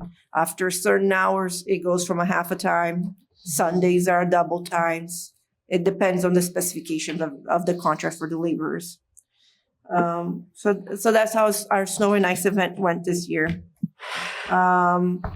The challenge too was every snow and ice season is different from one to the other because it's almost like a puzzle. You have the number of equipments, you have the number of drivers, you have the type of snow, you have the temperature. So everything plays a role on how we're gonna go about doing this.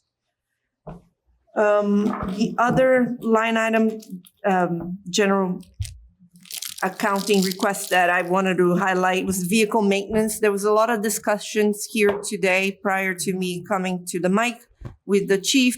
So want to let you know that every single vehicle within the town fleet goes through our budget. So we were talking about maintaining the fire engines. That is all something that we do, not within the police department's fleet budget or the fire department's budget. No, it's all, this is it. So when we're talking about the fire engines aging, we're feeling it in this budget. So the chief was explaining that there was a leak in the, and again, kudos again to our lead mechanic. He's doing an excellent job within all our vehicles. One of the things that we would like to do come this fiscal year is also pilot a system that we can better track our expenses. And then to your point earlier tonight, understand what the cost benefit analysis, when do I let a car go, right? When is it costing us more? So having that better tracking management will go a long way. Although that tracking manager has not been quoted yet, and it's not within this level of services. Just want to let you know that. We did request approximately $100,000 increase in vehicle maintenance. That budget has historically not been increased over the years. And all you know who have vehicles, how much maintaining a vehicle has been costing us. Parts are going up. So this is a long overdue increase in the vehicle maintenance budget. In addition to the aging fire engine, that is a huge percentage of our budget. Unfortunately, I don't have that information in front of me, but moving forward in the next fiscal year, I'm going to be starting to track that fire departments separately, so I can provide you that cut. So we can see what having those older fire engines as backups and other really crucial roles do cost us. The other thing program that we're going to be talking about in the future, again, not here, is there is a so the word that I want to use is there is a fire engine retrofit program. So prior to getting a fire engine off of service and becoming a backup engine, it needs to go in through a retrofitting program. That program right now costs us between $75,000 to $100,000, not within this budget, but I'm not sure if I'm supposed to talk about things that are not within the budget, but. No, but let me ask you, that previous what was the range in that previous Retrofit program? The retrofit program. $75,000 to $100,000. I'm going to be working with the chief in order to come up with a plan on how to start budgeting for the right program that is required to appropriately retrofit an engine so that we are not, again, chasing the repairs that are needed in order to be upkept within as a proper backup engine. Does that make sense? That makes sense. This is just for fire? This is just for fire? This is just for because it's fire. such a huge line item. Okay, great. Okay. And that would still, you would expect that to still be in your budget. Yes, not within this budget. I'm just giving you a little flavor. It's not in here, but you would keep it versus put it in the fire department budget. Historically has always been, all of the fleet maintenance is all within our fleet maintenance. Yeah. It would be good to track it by department. We are going to start, yeah. Believe it or not, it was not previously. It's easy for us to figure it out, but we will do a job doing that. And then moving forward, we're going to pilot software that is a fleet management software. It always costs the town money, but we can always pilot and let you know how much. If I can let you know that I can save the town this much more money because I know that this vehicle is costing a lot more to maintain, it would pay for the software itself. I understand. And there's many things we believe that aren't happening. It's easy enough for us to, and we have a very good group of crew within the vehicle maintenance program that is willing to, all of these softwares are just as good as the information that you put in them. So if you're not feeding the required information, it's not giving you the right results. So, and everybody is very willing and excited to be using these programs. Solid waste, which is a huge line item within my budget. The solid waste is herein separated into several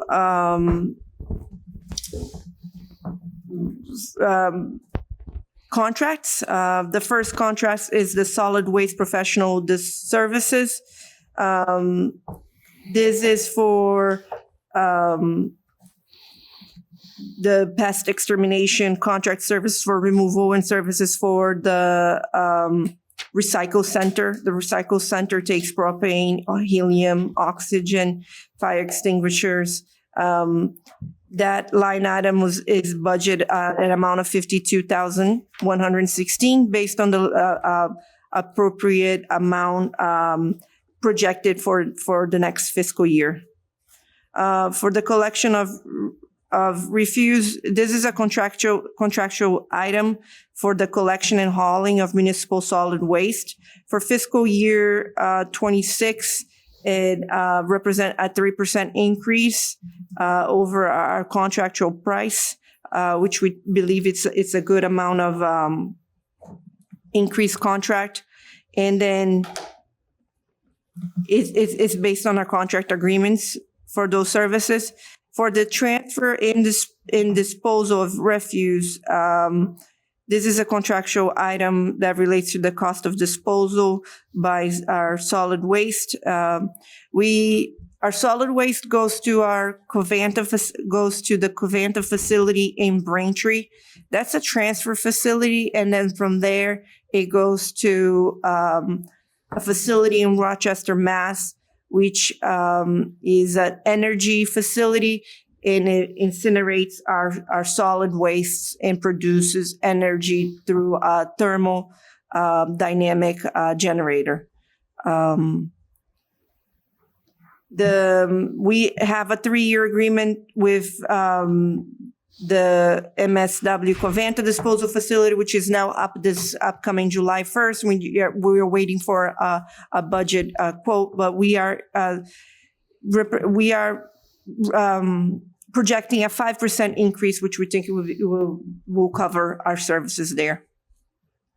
For the curbside recycling, again, we are using a 3% increase over year fiscal 25. It's a fixed contractual price. And for the disposal and processing of recycling materials, everything is a very variable cost tied to a regional index. I know that Chase was here and he explained to you all, so I'm not going to get into too much details. If you have more questions, I can answer those at the end. And then I have a line item for landfill, the regulatory requirement to measure and report groundwater location contaminants based upon Milton's landfill, which was closed a couple of decades ago. With this overview, I will return it back to you. Oh, thank you very much, Ms. Fernandez, and we appreciate all the work that you do. And I know your predecessor was here, and we did discuss especially the vehicle maintenance and how your department really takes the lion's share of that. And it is a massive time investment for your department, from what I understand. Is that true? Not just the money. That is true. A lot of so that ties both labor and materials. So we have 3 full-time mechanics on site. We just got 1 Blue Hills local Milton. We hire a lot of local Milton students through our seasonal program, as well as through our engineering co-op program. I'm not going to name names, but we've been very, very fortunate. And then just the return is always great to see, of the residents coming in and getting trained within town. It's really amazing, both for the engineering and then also for the labor position. But anyways, 3 full-time. It includes all of their overtime too. Like the chief said, if they need an engine, they will respond right on site during. We will have mechanics respond to emergency locations as well. Perfect. Andrew. I've got a lot of mixed bag of questions. At the beginning, you had mentioned you had a CDL certification program in-house, and that you want to retain the people that you're training. What are you doing to ensure that you are not training and then letting people go after you've trained them and invested in them? Is there a retention policy or a clawback, or is there... That's a great question, because my background is consulting, so it's private side. There is no clause currently for people undertaking. They pay for their own license. We provide them with the support, training equipment, and we have negotiated a lower cost within that system. So right now, if someone, I believe, it's a little less than $10,000 for you to get your own CDL license. By using the town program, because we have negotiated a cost-saving lump, it's about $2,500. They pay for their own. Okay. That cost is a huge cost for us to ask our employees, but they are doing it. They're paying it. We provide them with the sponsor, because we have to pay for a police detail, a state police trooper to attend every single exam, and even if it's several exams. But currently, we don't have a policy. Nothing has. We have retained all of our employees thus far. It's been a small program, but if I see that there is a tendency of them moving, we need to start thinking about how to incite them into continue their careers here. Because even just a churn, there's a cost to that. Having people go through and overtime for a sponsor, et cetera. So I guess I would really encourage you to put that in place before it is even a problem. The other question, this is an easy one. How many buildings do you currently have? Just the one location at the... we don't own the buildings. It would be consolidated facilities, but we are currently all within, our operations is within the 629 Randolph Avenue location. That location has a 2 bays and 2 office buildings. Within one of the office buildings has a training room, and the other, I believe it's not a trailer. I don't know how would I describe that? In the trash barrel, right? That's that area. The first building on your left as you enter. It was someone's house that got donated to the DPW. I think that's the history back in the 50s. It was a contractor's, and that's still the same building. And the one great thing that I believe that this committee was involved with was providing the funds associating with the rebuild of the salt shed, which was a great game changer for this community this year.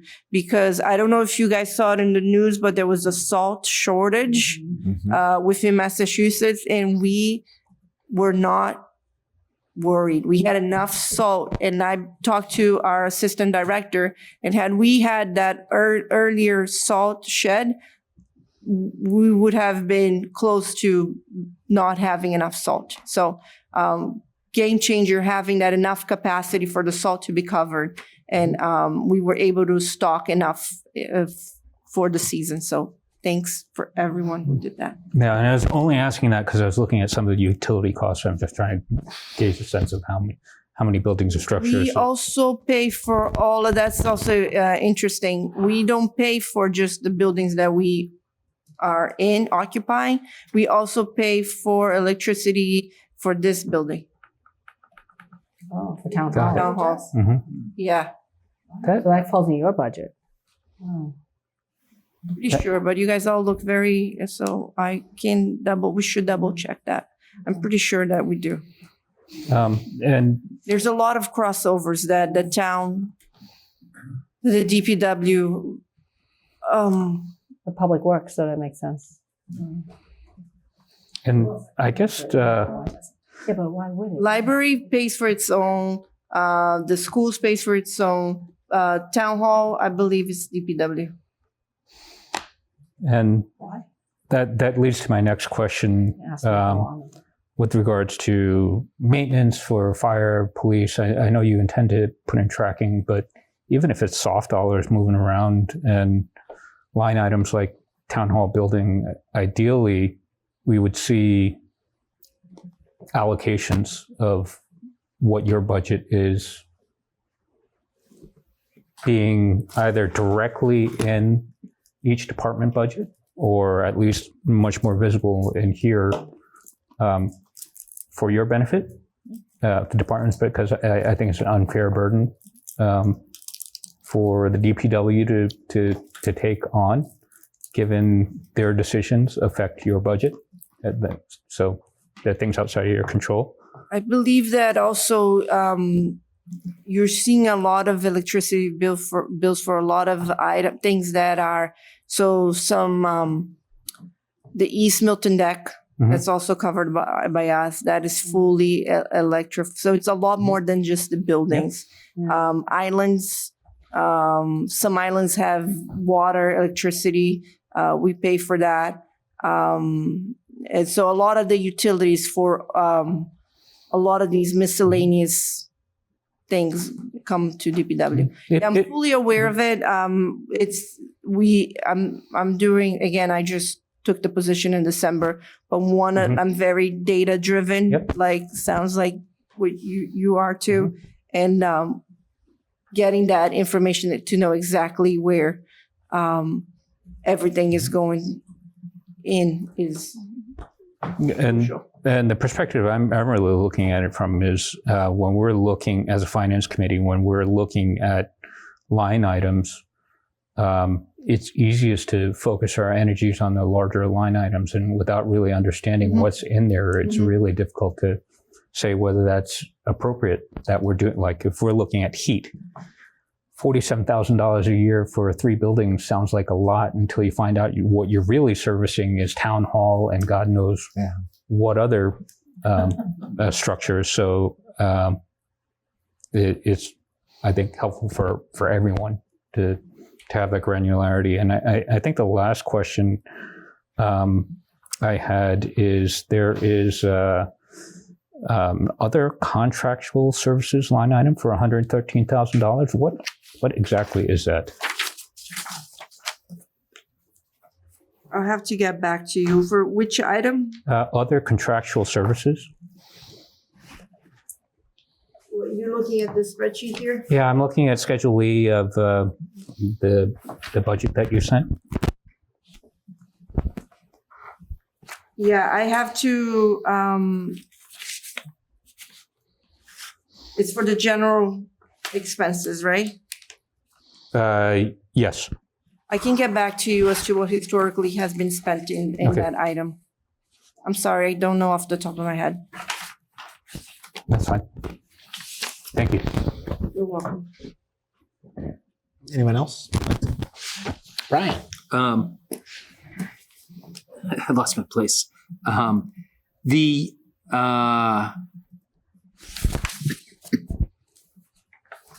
Here it is. You pay roughly for trash pickup 1.6 million a year, right? Right. Between the contractor and then disposal. Mm-hmm. And that must be net. Is that net of what the residents pay? I mean, that's the. Like with stickers and everything else? Or is that not on I this? believe, and I watched the, I've been in conversations with Amy and my predecessor. I believe that tax levy pays for some solid waste, so everybody in town pays. Plus, we have the stickers. Right. Well, I guess that's my question. Look, how much do people pay in the town for it along with the stickers? And does it cover the cost of that? That'd be one question. But where's the income from that? Is that honest? Does anyone know? Yeah, I mean, that's an excellent question because if residents are paying for trash pickup with either an annual sticker or weekly stickers, how's that affecting the budget? And what is the town paying for it and why? If it's coming out of the residents of the town. Is that what? Yeah, right. And what budget is that under? Right, I don't think right. it's under this. That's My what I'm wondering suspicion. too. I mean, it's got to be because $138 can't, or $168 can't cover the cost of trash on Like I said, I think generator. I believe that everybody pays for the solid waste at a percentage. I don't quote me, but like 0.25%. Okay. And then the remainder is revenue from not only the trash sticker, but also some folks pay for the bin, their own bin, and that's $208 a bin, and that makes up for all of our solid waste. Right. You probably don't know the answer, but I wonder if that That'll nets. be an Amy question, right? It's an Amy question. It's on the revenue. Sorry, And- it's on the revenue under local receipts. It's on the revenue Say side. that of the again, budget, Jay? under local. It's on the revenue side. If you look at the budget spreadsheet, it's on the revenue under local receipts. Oh, okay. All right, thanks. It I'll was look at like 1.1 million previously, but it's gone up a lot because we raised it last year. Mm-hmm. it. And so it's costing us 1.6 million to dump the trash. And it's costing us 1.3 to get rid of recycling too, which also I wonder what the net on that is too. But I don't really know. That goes up to bid. That's net of any income we get from recycling, right? Like we recycle like aluminum and glass and everything else in there, I presume. There's some income from Correct. that. There is, and again, I believe that my predecessor was here and he explained it in detail. There is a processing fee for the recycle, and then there's commodity prices, and the commodity fee. I believe that the last one was around 125. The processing fee is $125. That's what costs us to submit the recyclables to the facility for processing. And then the net price is that minus the commodities that we get paid for. And I believe that we end up paying around $80, $85 for the facility because the commodities prices have gone down. So the amount of money that we were getting paid for the plastics are not as high as it has been historically. And in addition to that, that's why it's very important for everybody to do a good job when recycling, because if there are things that are non-recyclable, we get penalized for that. We are we actually pay for it to be disposed of as trash, and actually a little bit more expensive than if we were disposed as real trash in the right way.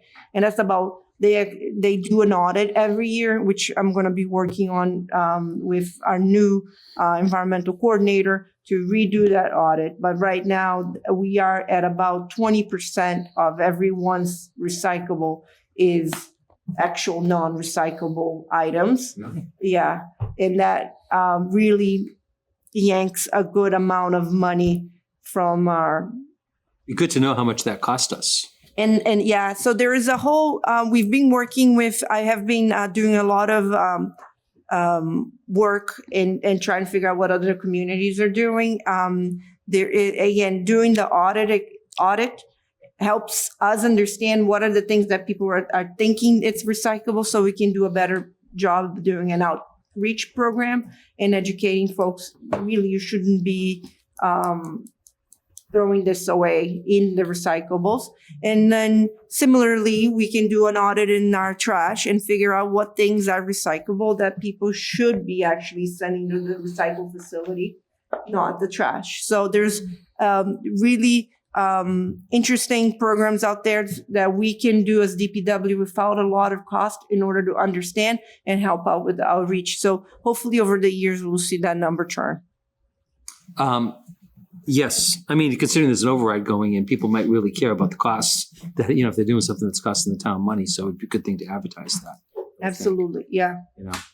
And does this is a 3-year contract and it's up, you said. So Recycle? I want to say that, again, my predecessors did a good job figuring this out. They broke out for both the recycle and the solid waste. They broke it out into the hauling and then the disposal.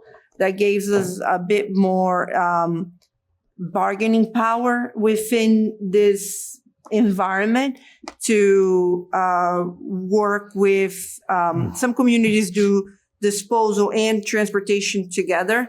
And that doesn't give them a lot of ability to change out or compare prices. Having them separate has allowed us to do that.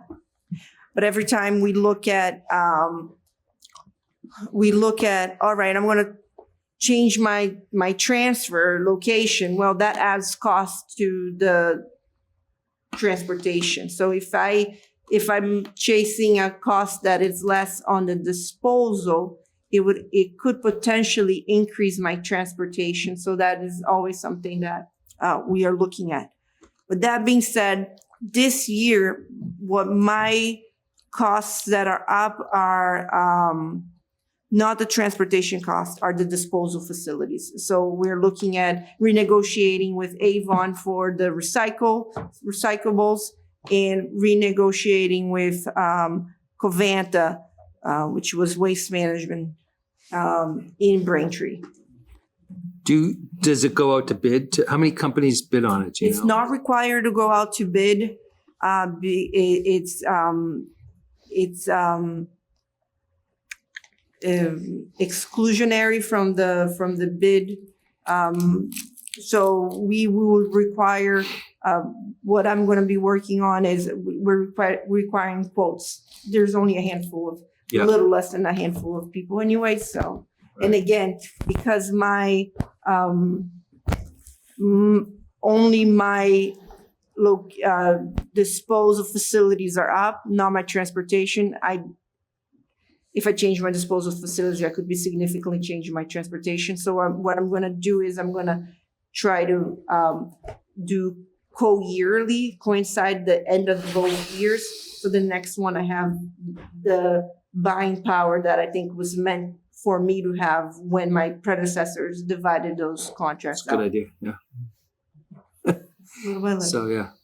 Yeah, it just seems weird that it seems like the recycling, you'd be getting some income from it, but it's like almost as much as just the trash. There is a huge importance. And again, this is me having been an environmental engineer for more years than I would like to say in public. The importance of us to continue to do the recycling is more than the cost today. This is the cost again for tomorrow. as our landfills are filling up and there is a lack of facilities within Massachusetts, I believe it has only a handful of open landfills and facilities that we are able to dispose of.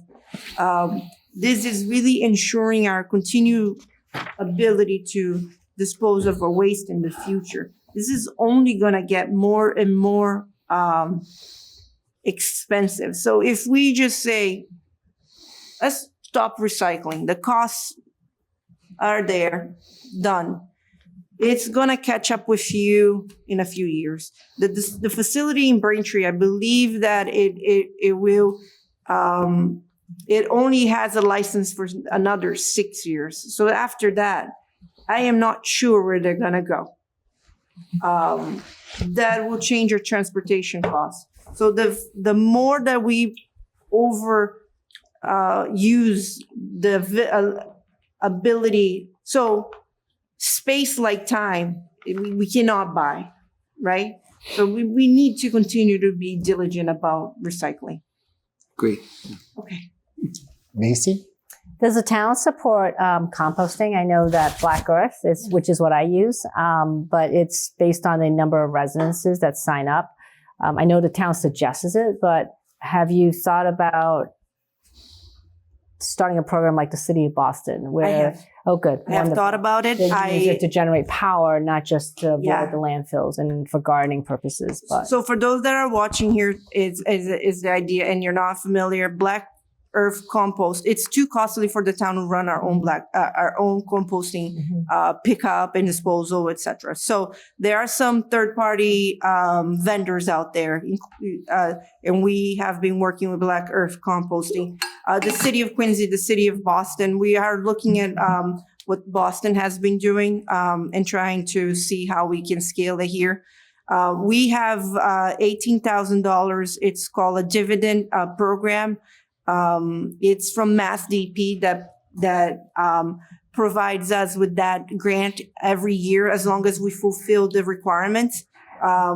We are working on a plan to use some of that money to buy composting bins for our residents, and I believe that the city of Boston says every year they will do 100. We already have. Black Earth Composting provides a 20% overall discount for all users after a certain amount of residents are within the program. We've already surpassed that. Which I believe the cutoff is 400. We surpassed that, so we have more than 400 current residents in the town of Milton that are subscribing to that plan. And again, I am going to be working with our new environmental coordinator and come up with a feasible plan that will make sense to us and make sense within our grant in order to provide some sort of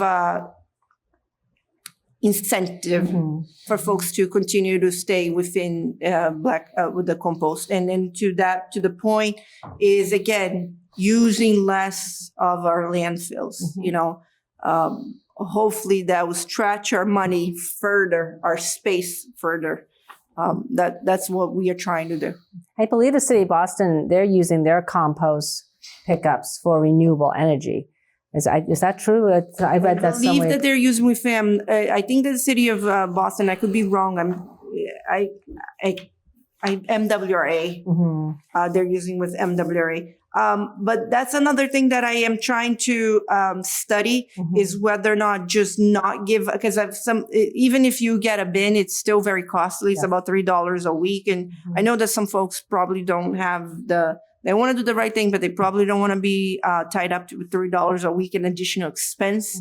One of the things that I'm going to also be looking at is having a couple of locations within the town where you can go in and dump it off. So then you don't have to spend, and then you just get the 1 gallon kitchen from composting.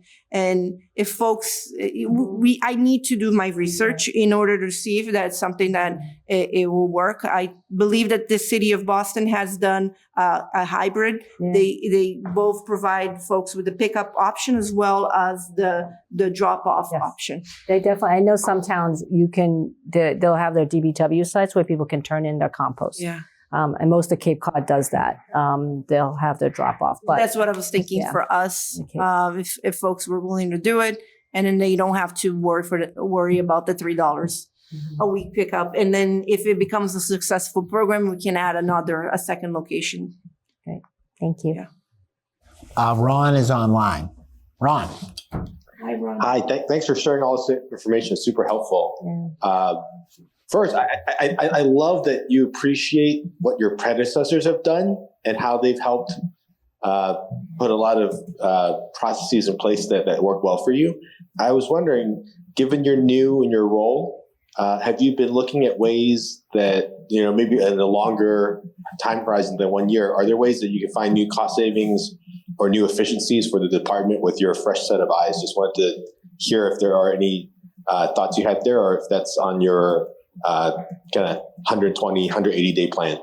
Hi, Ron. We've already fully did a test pilot program with Plow Ops, which is the system I explained to you about that has, I can now track the number of passes and locations of all of our salting program. Yep. That's not something that was done here. I believe that it is hard to do a cost-saving analysis because not every snowstorm is similarly, but I have started to map the dollars spent versus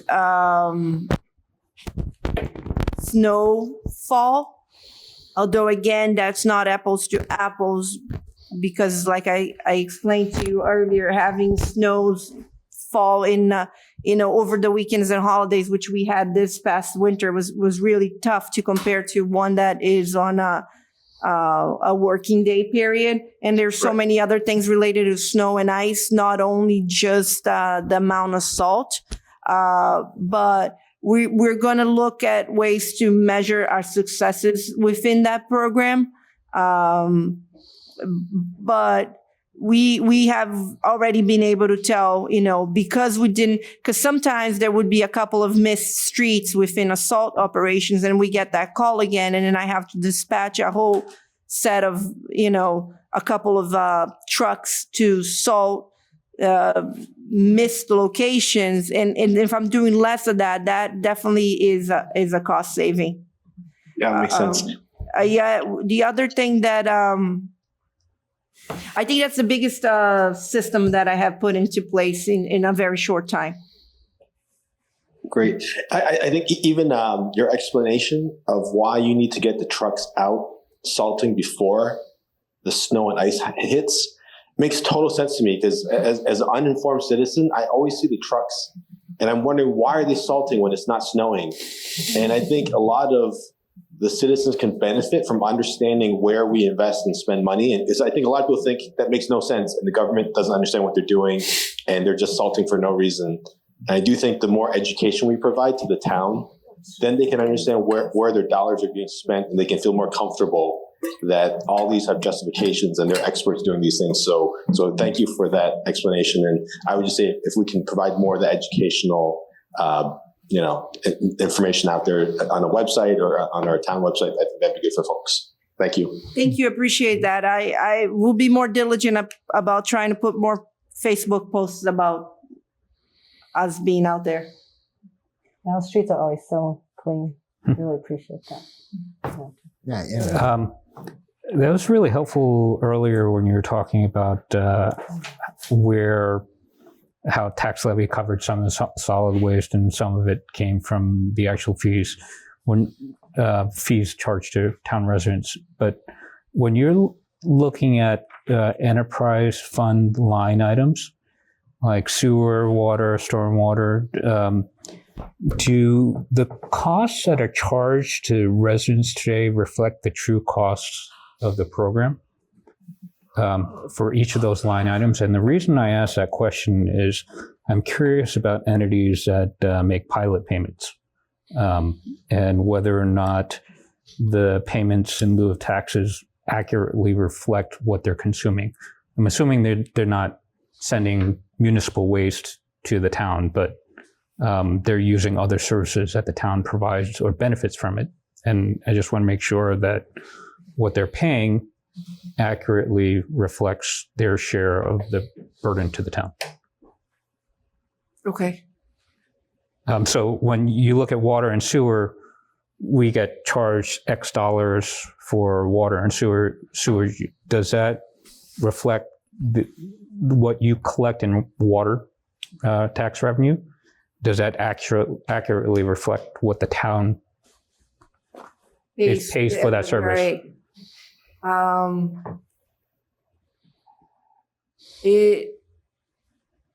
That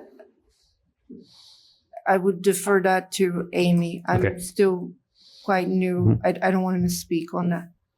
Yeah, and really, I just want to get to make sure that you're not in a situation where the DPW has all these line items for things that are outside of your control, and that entities like Milton Academy or Curry that uses or benefits from municipal services are making fair payments. And Aren't they paying water and sewer bills? I believe everybody pays water and sewer okay. and stormwater. Yes. are there other fees or services that they benefit from that Well, pilot? would, but I think those they do. Okay, they do. So, Okay. but the question still begs, is the pilot fee that they pay covering the cost of services? That No. and And that's another, yeah, and so we in order to, but this, I think, the water and sewer. and it's not unique to you, but I think every municipal department, the more granular we're able to get in terms of services, the more accurately you can push back on entities like Right. not certain academies that may be in town to pay their fair burden.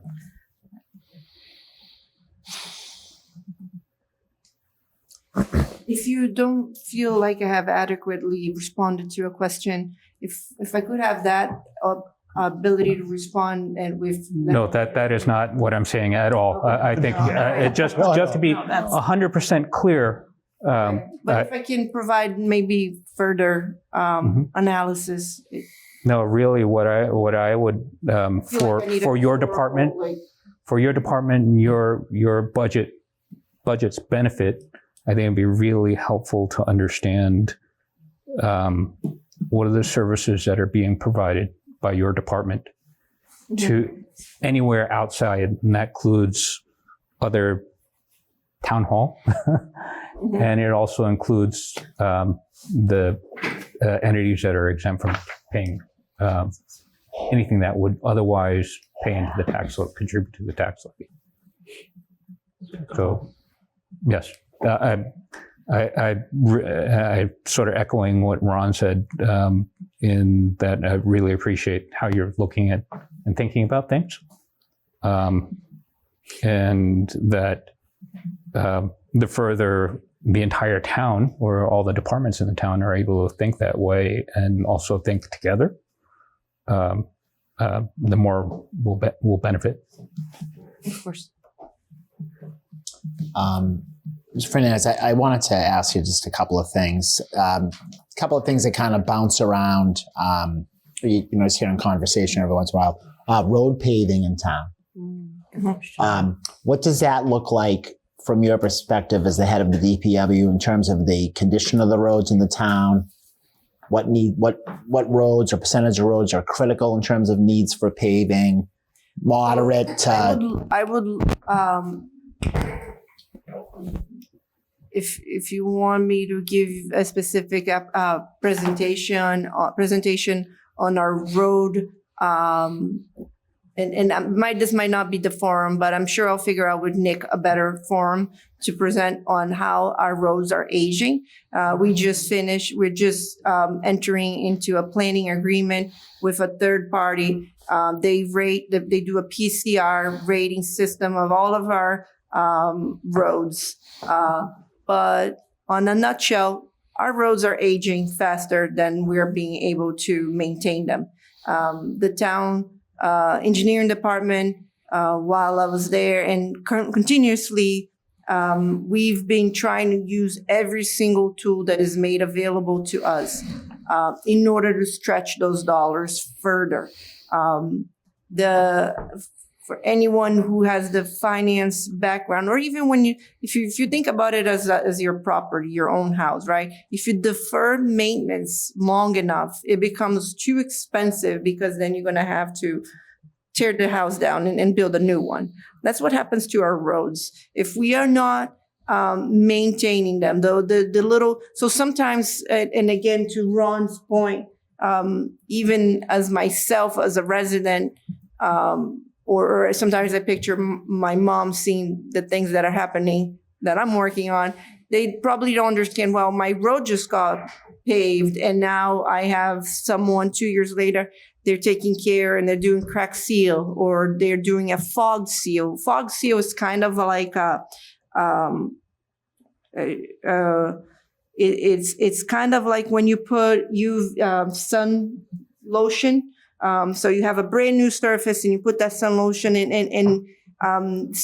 engineering standard has already shown us that by you applying that fog seal, which is just a little tiny amount of dollars, I can make that road age, defer the aging further. That gives, again, to your point, the life cycle analysis of how much I'm spending on the road. At the end of the day, I'm going to spend a lot less by putting that. And I don't know if folks understand that sometimes we come back several times to a road. It's just we're maintaining what we just built. And then someone who has a road that's beyond repair with not so much travel, the cost benefit analysis for me to work on a road that has only about 4 or 5 homes and now it's beyond my ability to repair it, I have to reconstruct it. That's not really going to give me the dollar. That's not going to give me the equity for the entire town, right? So we've been doing tons of research, and we have not been afraid to use tools that are made available to us in order to differentiate our portfolio, how we're treating roads, which mechanism is best for that type of travel lane. Sometimes, so for example, if you guys look at Reedsdale, we just did a micro layer, double micro layer. It was in pretty good shape. We did not want to wait until I had to mill and overlay because that's a lot more costly. So we do a double micro. And so now you have a surface. I didn't spend that much time and now I have deferred that further out. So that's really going to pay off at the long run. But no, we usually get $630,000 from the state, from our 690, from our Chapter 90, and the town allocates an additional $1 million. I believe that this year we've allocated an additional $100,000 for sidewalks. When you think of 1.6, which is the combined Chapter 90 and the town allocation, that has to go for everything.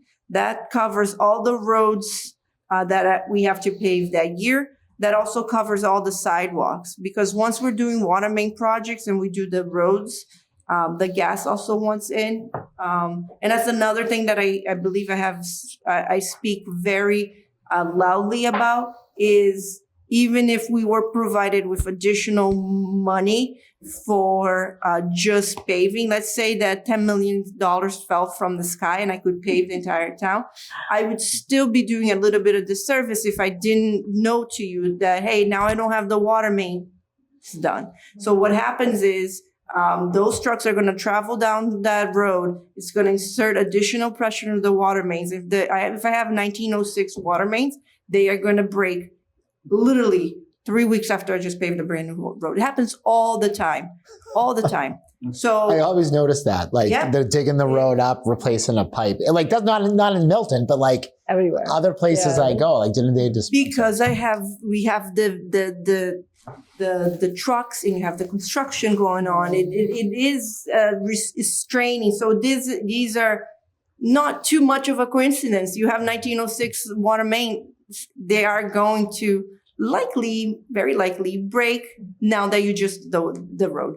So we really need to start thinking about when I get to a road that I have to do a full reconstruction, I also have to start thinking about reconstructing from the bottom up. So that means I will do my water mains if they're old. I'll call the gas company, make sure that they're there in time.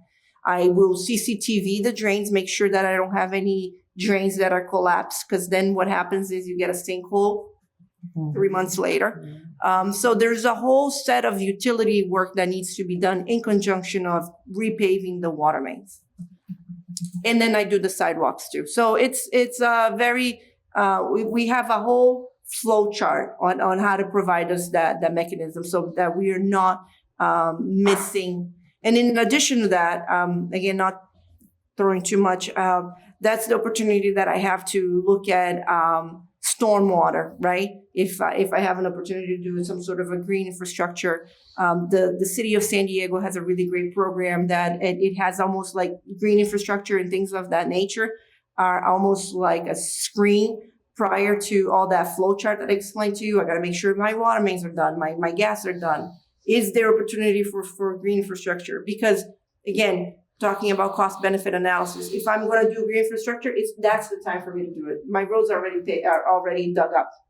I'll do it at that point. That will cost a lot less than me redigging a road and then having to repave it and follow that whole suit around. So, if you were able, Ms. Fernandez, to estimate what would be the outstanding cost for paving roads in Milton that need to be paved? That report that is coming out, we're doing, if I were going to give you a number now, it would be a 2018 number because it was the last report. Can you give me that number? I can. What about the one that, it says it's from 24?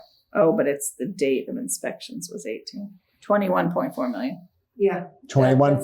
Thank you, Lou. So you. 21.4 as of 2018. Yeah. I think if you did some type of discussion on this, you'd have a lot of people in town who would love to show up and listen. And you could do it in conjunction with traffic mitigation, because that's my second question. Sure.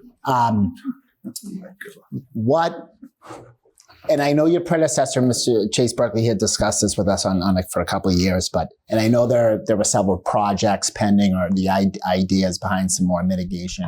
Can you share in terms of maybe any projects or any thoughts concerning traffic that the DPW could help with, and what would that cost be? So I believe that we have a line item of $100,000 a year for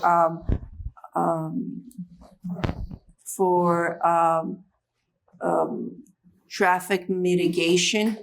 What we have in the past done, because it's a brand new line item, I believe it was firstly added last year. Prior to that, there was just a lot of people, complaints, but there wasn't really a mode for us to actually put these things into action. One of the things that we did was do one of your lists is on, one of your members is on Governor Road. Yes. That was one of the first projects that we put into place, which was a traffic calming program for Governor Roads, which is a cut through. But it became very apparent very quickly, and again, to the point of me trying to kind of understand that there is similar problems all over the town. Yeah. And, one may even argue that the entire town is a big cut through, right?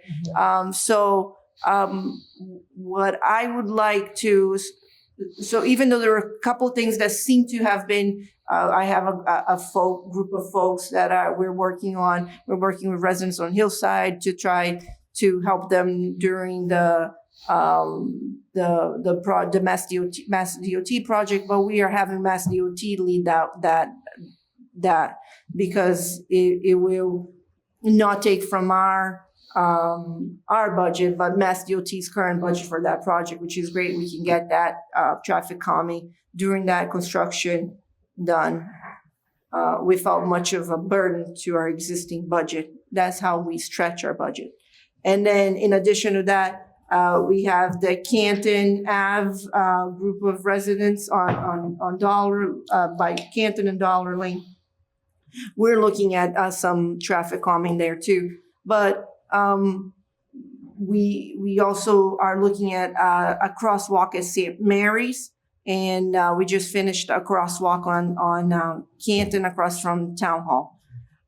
But it's become very apparent to us that we need a third-party reviewer to look at the town and prioritize that for us, either through setting up standards. So what may seem to me like an issue, like, oh, I have people speeding, is not really an issue when you look at the data. Mm-hmm. Or vice versa. I could, maybe my tolerance for speeding is different than your tolerance for speeding because you have a 2-year-old and I'm never home, right? So having data to back it up. So like, what is going to be a threshold? When are we going to start looking at towns and community, either neighborhoods or streets and prioritizing? So I think that working with the town right now is, especially when we do get the town engineer, is to come up with a plan on how we're going to prioritize so that we just don't have folks calling in with their problems and trying to put a Band-Aid in everything. And we will have a plan. These are the roads that we're targeting because they meet these thresholds and giving us a good path forward. Does that make sense? It makes that sense. So the budget has set the increase. What it was 20 last year, correct? Am I mistaken? And now it's 100. I believe so. Okay, so yeah, that was just one of the. Those are just two of the big questions I had. One other thing, the trash collection contract, is that up soon? The collection will be fiscal year 27. Fiscal year 27. And what we're trying to do is get the disposal renewed for fiscal year 27. So in fiscal 27, I will work on all four contracts at once. Okay. And that was a 3% increase per the contract for the collection this year. Okay. Those are all the questions I have. Judy. And Judy. Thanks.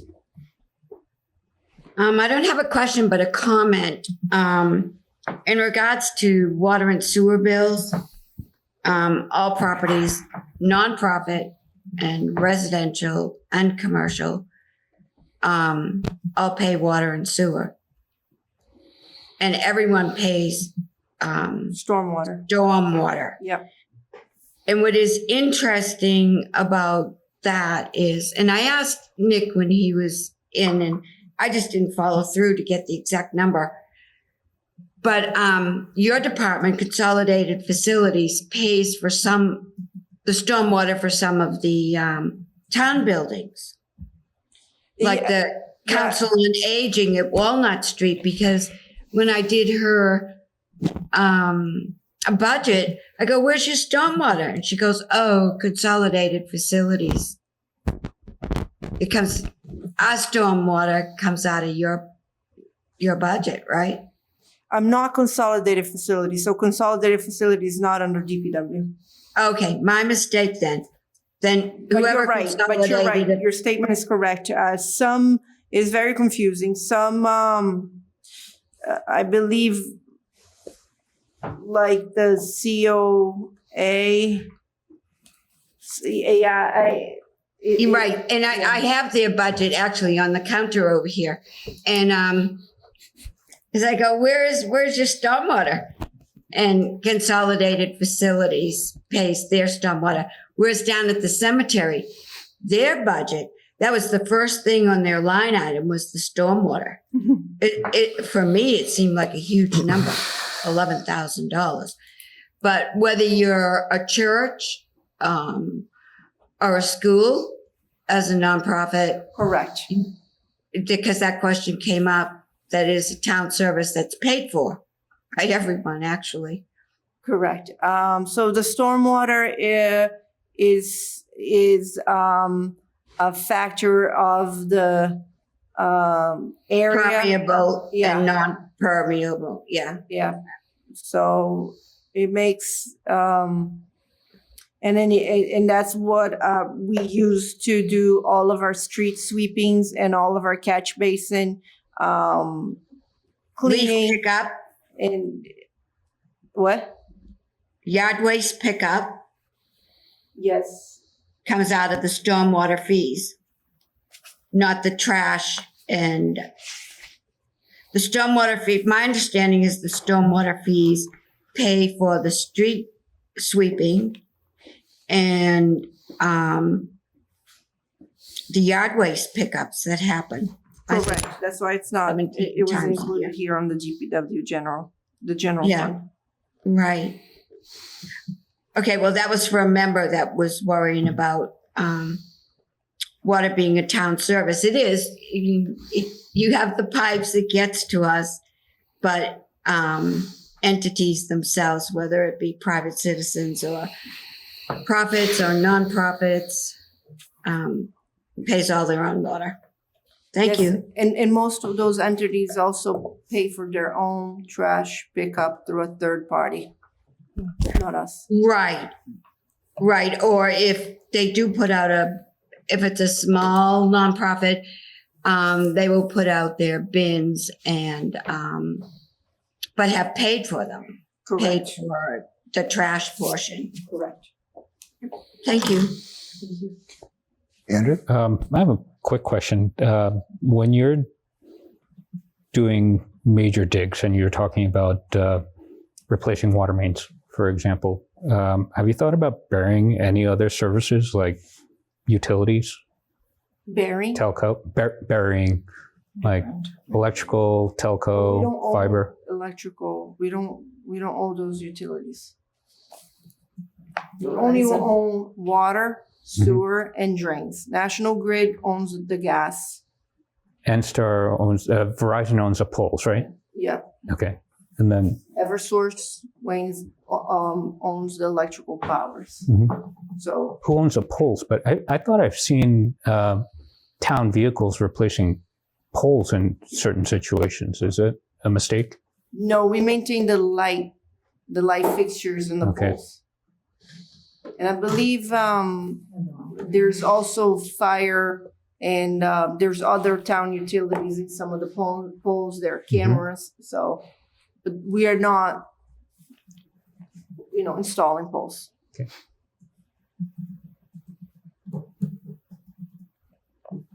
Does anybody have any other questions for Ms. Fernandez just regarding the general budget and some other, items of interest? I've seen no hands raised. Ms. Fernandez, can you talk about maybe a little bit of about the override? And Sure. if we don't have one, just generally, what threats did that propose to some of the work that you're going to have that you traditionally do for the town? So the override would result in the following: decrease in service. We currently have 2 co-op positions for the engineering department. We work, as I said, with Northeastern, WPI, as well as UMass, in as recent as New Hampshire University. So both of those positions would be cut. Out of the 6 seasonal at the operations side, the 4 would be cut. For the co-ops, they help us track all of the work that we do in the summer. They are not necessarily overseeing construction work, but they're helping oversee. They do. So, for example, this summer we had 2 co-ops do the house-to-house program for the lead services They were the one that identified and went out and also some of the water samplings were done by them. So they do a lot of work that our personnel with just one town engineer and one civil engineer are unable to do. After construction season, they go out and they make sure that all of the reconstructed sidewalks and ramps are ADA compliant. So they're literally out there leveling and making sure that everything is leveled, so that we'll pay the contractor only after all of the angles are measured. For the seasonal work, they help pick up trash around town. They help pick up mattresses. During the winter break, they if there are any trees that were left, and it was a windy day, they come in and they help pick it up. They do a lot of the work that allows our staff to continue to focus on more on more detailed work, if you mean. And then currently we have a line item for $80,000 to fund our traffic engineer, who right now we have it as a consultant. So basically, those are the requests that come through Traffic Commission to look at a section in town or a road and analyze it. So that will be cut to zero. And then we would also decrease our current level of services for vehicle maintenance by $30,000. So everything is very, very essential.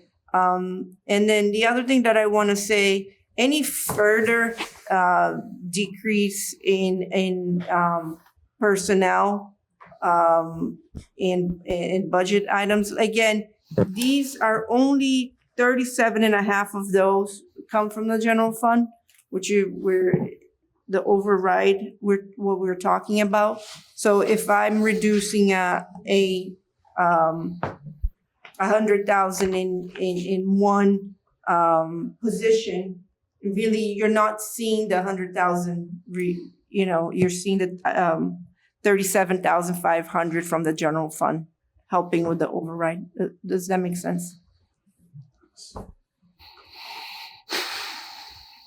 So you would see a greater level of reduction of the service than really is the cost. And we are already very short-staffed. I think not too long ago, the department was much, much heftier. We had a lot more folks, and I'm talking about a decade ago. It's just how DPW has aged over the years. Is there any specific reason? Is that compensation? Is that finding specialized people to do specific? Well, as of 1992, all of the water services, everything. So if you had a water service break, you wouldn't call a contractor, you call DPW. That's right. Okay. DPW did all of the work in town, and then you got invoiced by DPW. I'm not sure how. I'm sure that it wasn't cost effective for the town, and then little by little that has been reduced.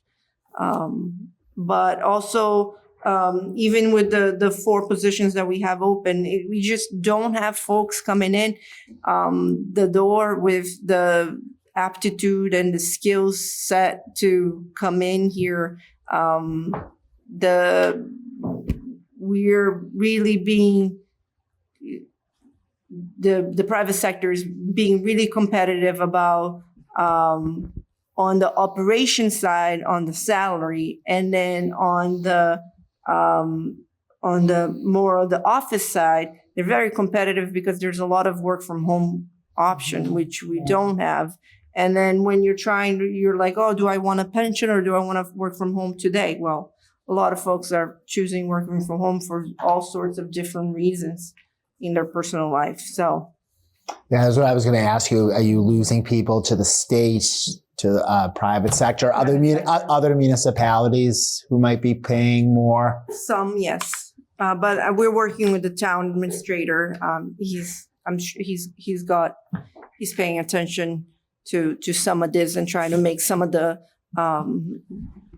some of the positions very so we can hire some of the key positions that we're really missing. Okay. And have you found, as Andrew talked with you, the commercial drivers program, has that, I remember when that was started, has that been beneficial for I think that the morale of the staff, now they all have their license, they're all, they're getting the training. In addition to the CDL license, since this year alone, we have I'm working with Carla, who's our HR director, and she and I and some other folks also within the town are setting up a bunch of training in-house, so that, again, it's the idea of how do we give folks within our organization the tools that they need to succeed so that they're safe. So we're looking at OSHA 10 training for everyone that has not done OSHA 10 training. We're looking at first aid training. So, because they're working and they're getting injured, they cut a finger here, there, hopefully they don't. But, having that training, again, coming from the private side, that brings morale, because you're being, if for very little, to be honest, for $0, all those trainings, because we're working with our insurance company.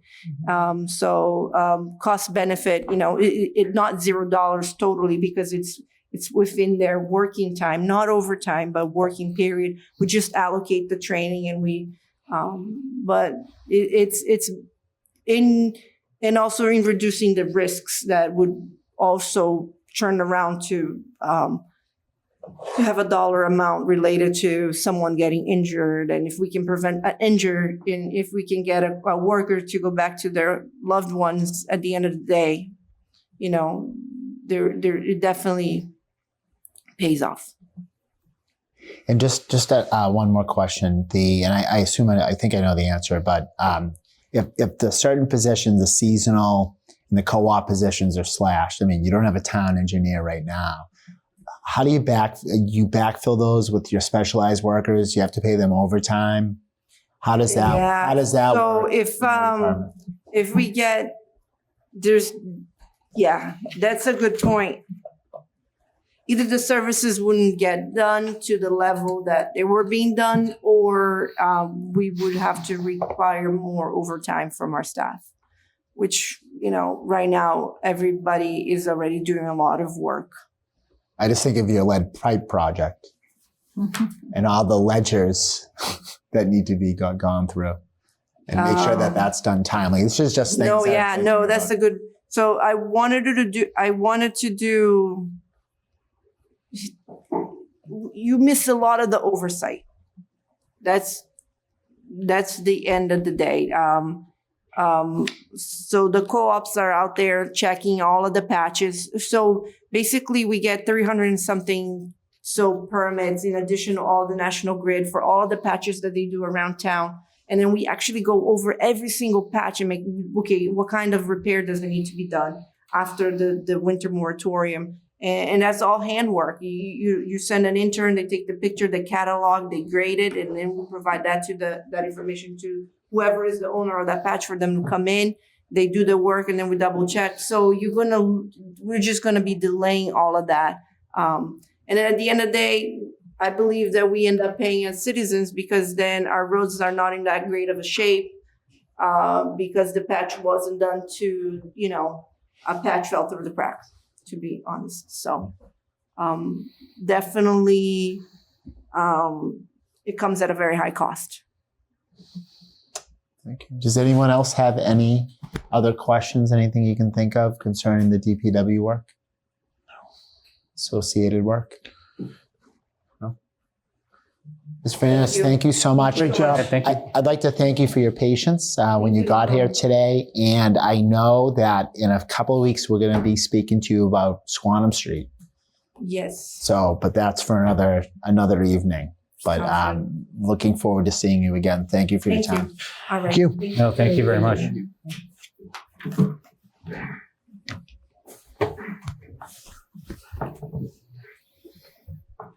Hey, Warrant Committee.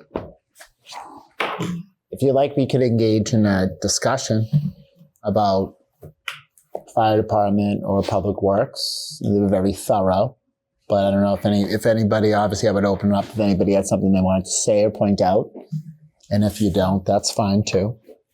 We should probably have a whole night to the schools, because if that took all night for just 2 of those, and the schools is the biggest, just block off 2 nights for that then. Yeah. So if there's For no consideration. yeah. So I think, this is what I neglected to talk about in the beginning of the meeting. So just in terms of tomorrow, I had to cancel that meeting. Planning board had some issues with their scheduling. They have not yet to vote on the amendments to the site plan and the ADU. They're going to be doing that on Thursday now, which doesn't bode well for our schedule this week. So that meeting was canceled. There's really, there's nothing else. I do not, and we do not have a physical copy of the warrant yet in print. So obviously, the town is working on getting us that so we can begin to discuss the other articles. But on Wednesday, we're going to have schools come in. I did, as you can see, put planning board, discussion and vote on those things. That's not going to happen. So we're just going to be having schools on Wednesday. So they're going to be running a little bit late. They have a previous engagement earlier that afternoon, so they'll probably be coming in around 7:30 or so. So we're going to have a little bit of time in the beginning of the meeting just to talk, just discuss. We can talk about scheduling, who's coming in. I think another thing, and it happened tonight, we usually traditionally have like Amy and Nick in towards the very end to answer like the last minute budget stuff. If you had stuff where Amy is responsible for the numbers, I know, Brian, there's a couple of things you mentioned, just if you can just remember them and just hit Amy up, or you can send her an email and she can just share with everybody. But Nick and Amy will come in one more time. To Steve's point, we'll see what schools has to offer on Wednesday. They might be coming in the following week too. So there's still a lot of questions, not a lot of answers for you, Warrant Committee. I'm sorry. But we're going to take them as they come. So schools is up next. We'll deal with planning board, ADU, site plan, floodplain when we deal with the other articles. I don't think those are too controversial. I'm sure we'd like to talk about them. That's fair. But those are going to be dealt with in the regular course. Let's focus on schools Wednesday and just kind of one day at a time to see what we have next week. I assume, and I will be talking to Nick very soon just about the actual physical warrant. That's going to be going to print at the end of next week. So I know, Brian, we had there's some comments just about the planning stuff, schools, school subcommittee, the school comments. And then obviously we have the June town meeting. So there'll be some other stuff we'll be focusing on. Then some things we'll be seeing again from the planning board, from the select board. Just, Brian, can I ask, like all the other items, like we had like library and town government items, like consolidated facilities and stuff. You want to start bringing those people in? I don't think we have time to bring those people in. Okay. So I think in terms of like the government committee, in terms of whatever people had looked at in the fall, if you want to bring that forward and to discuss it, I know Ron had circulated some things, but if you want to just come forward with that and share that with us, the fall town meeting schedule really threw us for a loop. Julia. I was just going to make a suggestion, given that it is 10:15 already. Should we table any discussion tonight about the presentations we heard and use the first part of the meeting on Wednesday for that, given that the school committee won't be meeting with us until a little bit later, it sounds like? I second that. Yeah. Okay. Absolutely. Yeah, that sounds good. I wasn't expecting anybody to discuss anything this evening anyway, but Julia, thank you very much. I think that's a good idea. That would be a good use of our time in the beginning of the meeting. There's one thing I just didn't understand that out of Ms. Fernandez's comment. She said the impact of the override would be greater than the actual reduction in revenues with regards to the general fund? I didn't really understand what she meant by that. So 30%, 7% of the budget comes from the tax levy, right? Or the general fund.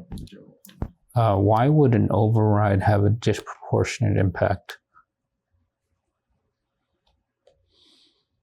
Was she talking about the monies that would actually come off the general fund, the levy?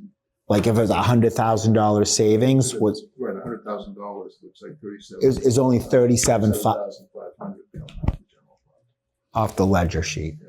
So every 100,000 in savings, we see only a 37% savings on the bottom line. Of the got it. sheet. Okay. Okay. You scared me, Andrew, because I thought I understood it. No, I wasn't sure what. Okay. So, Warrant Committee, this is the situation we have in front of us. It's going to be busy, but we're kind of in standby mode. Hurry up and wait. It's worse than last year. Yeah. Which is, right, Lori? Which is kind of hard to believe. Not your fault, though. It's always hard to believe. Seriously. It's just so unbelievable. So all that being said, is anybody at home or here have any questions? Expect a big night on Wednesday.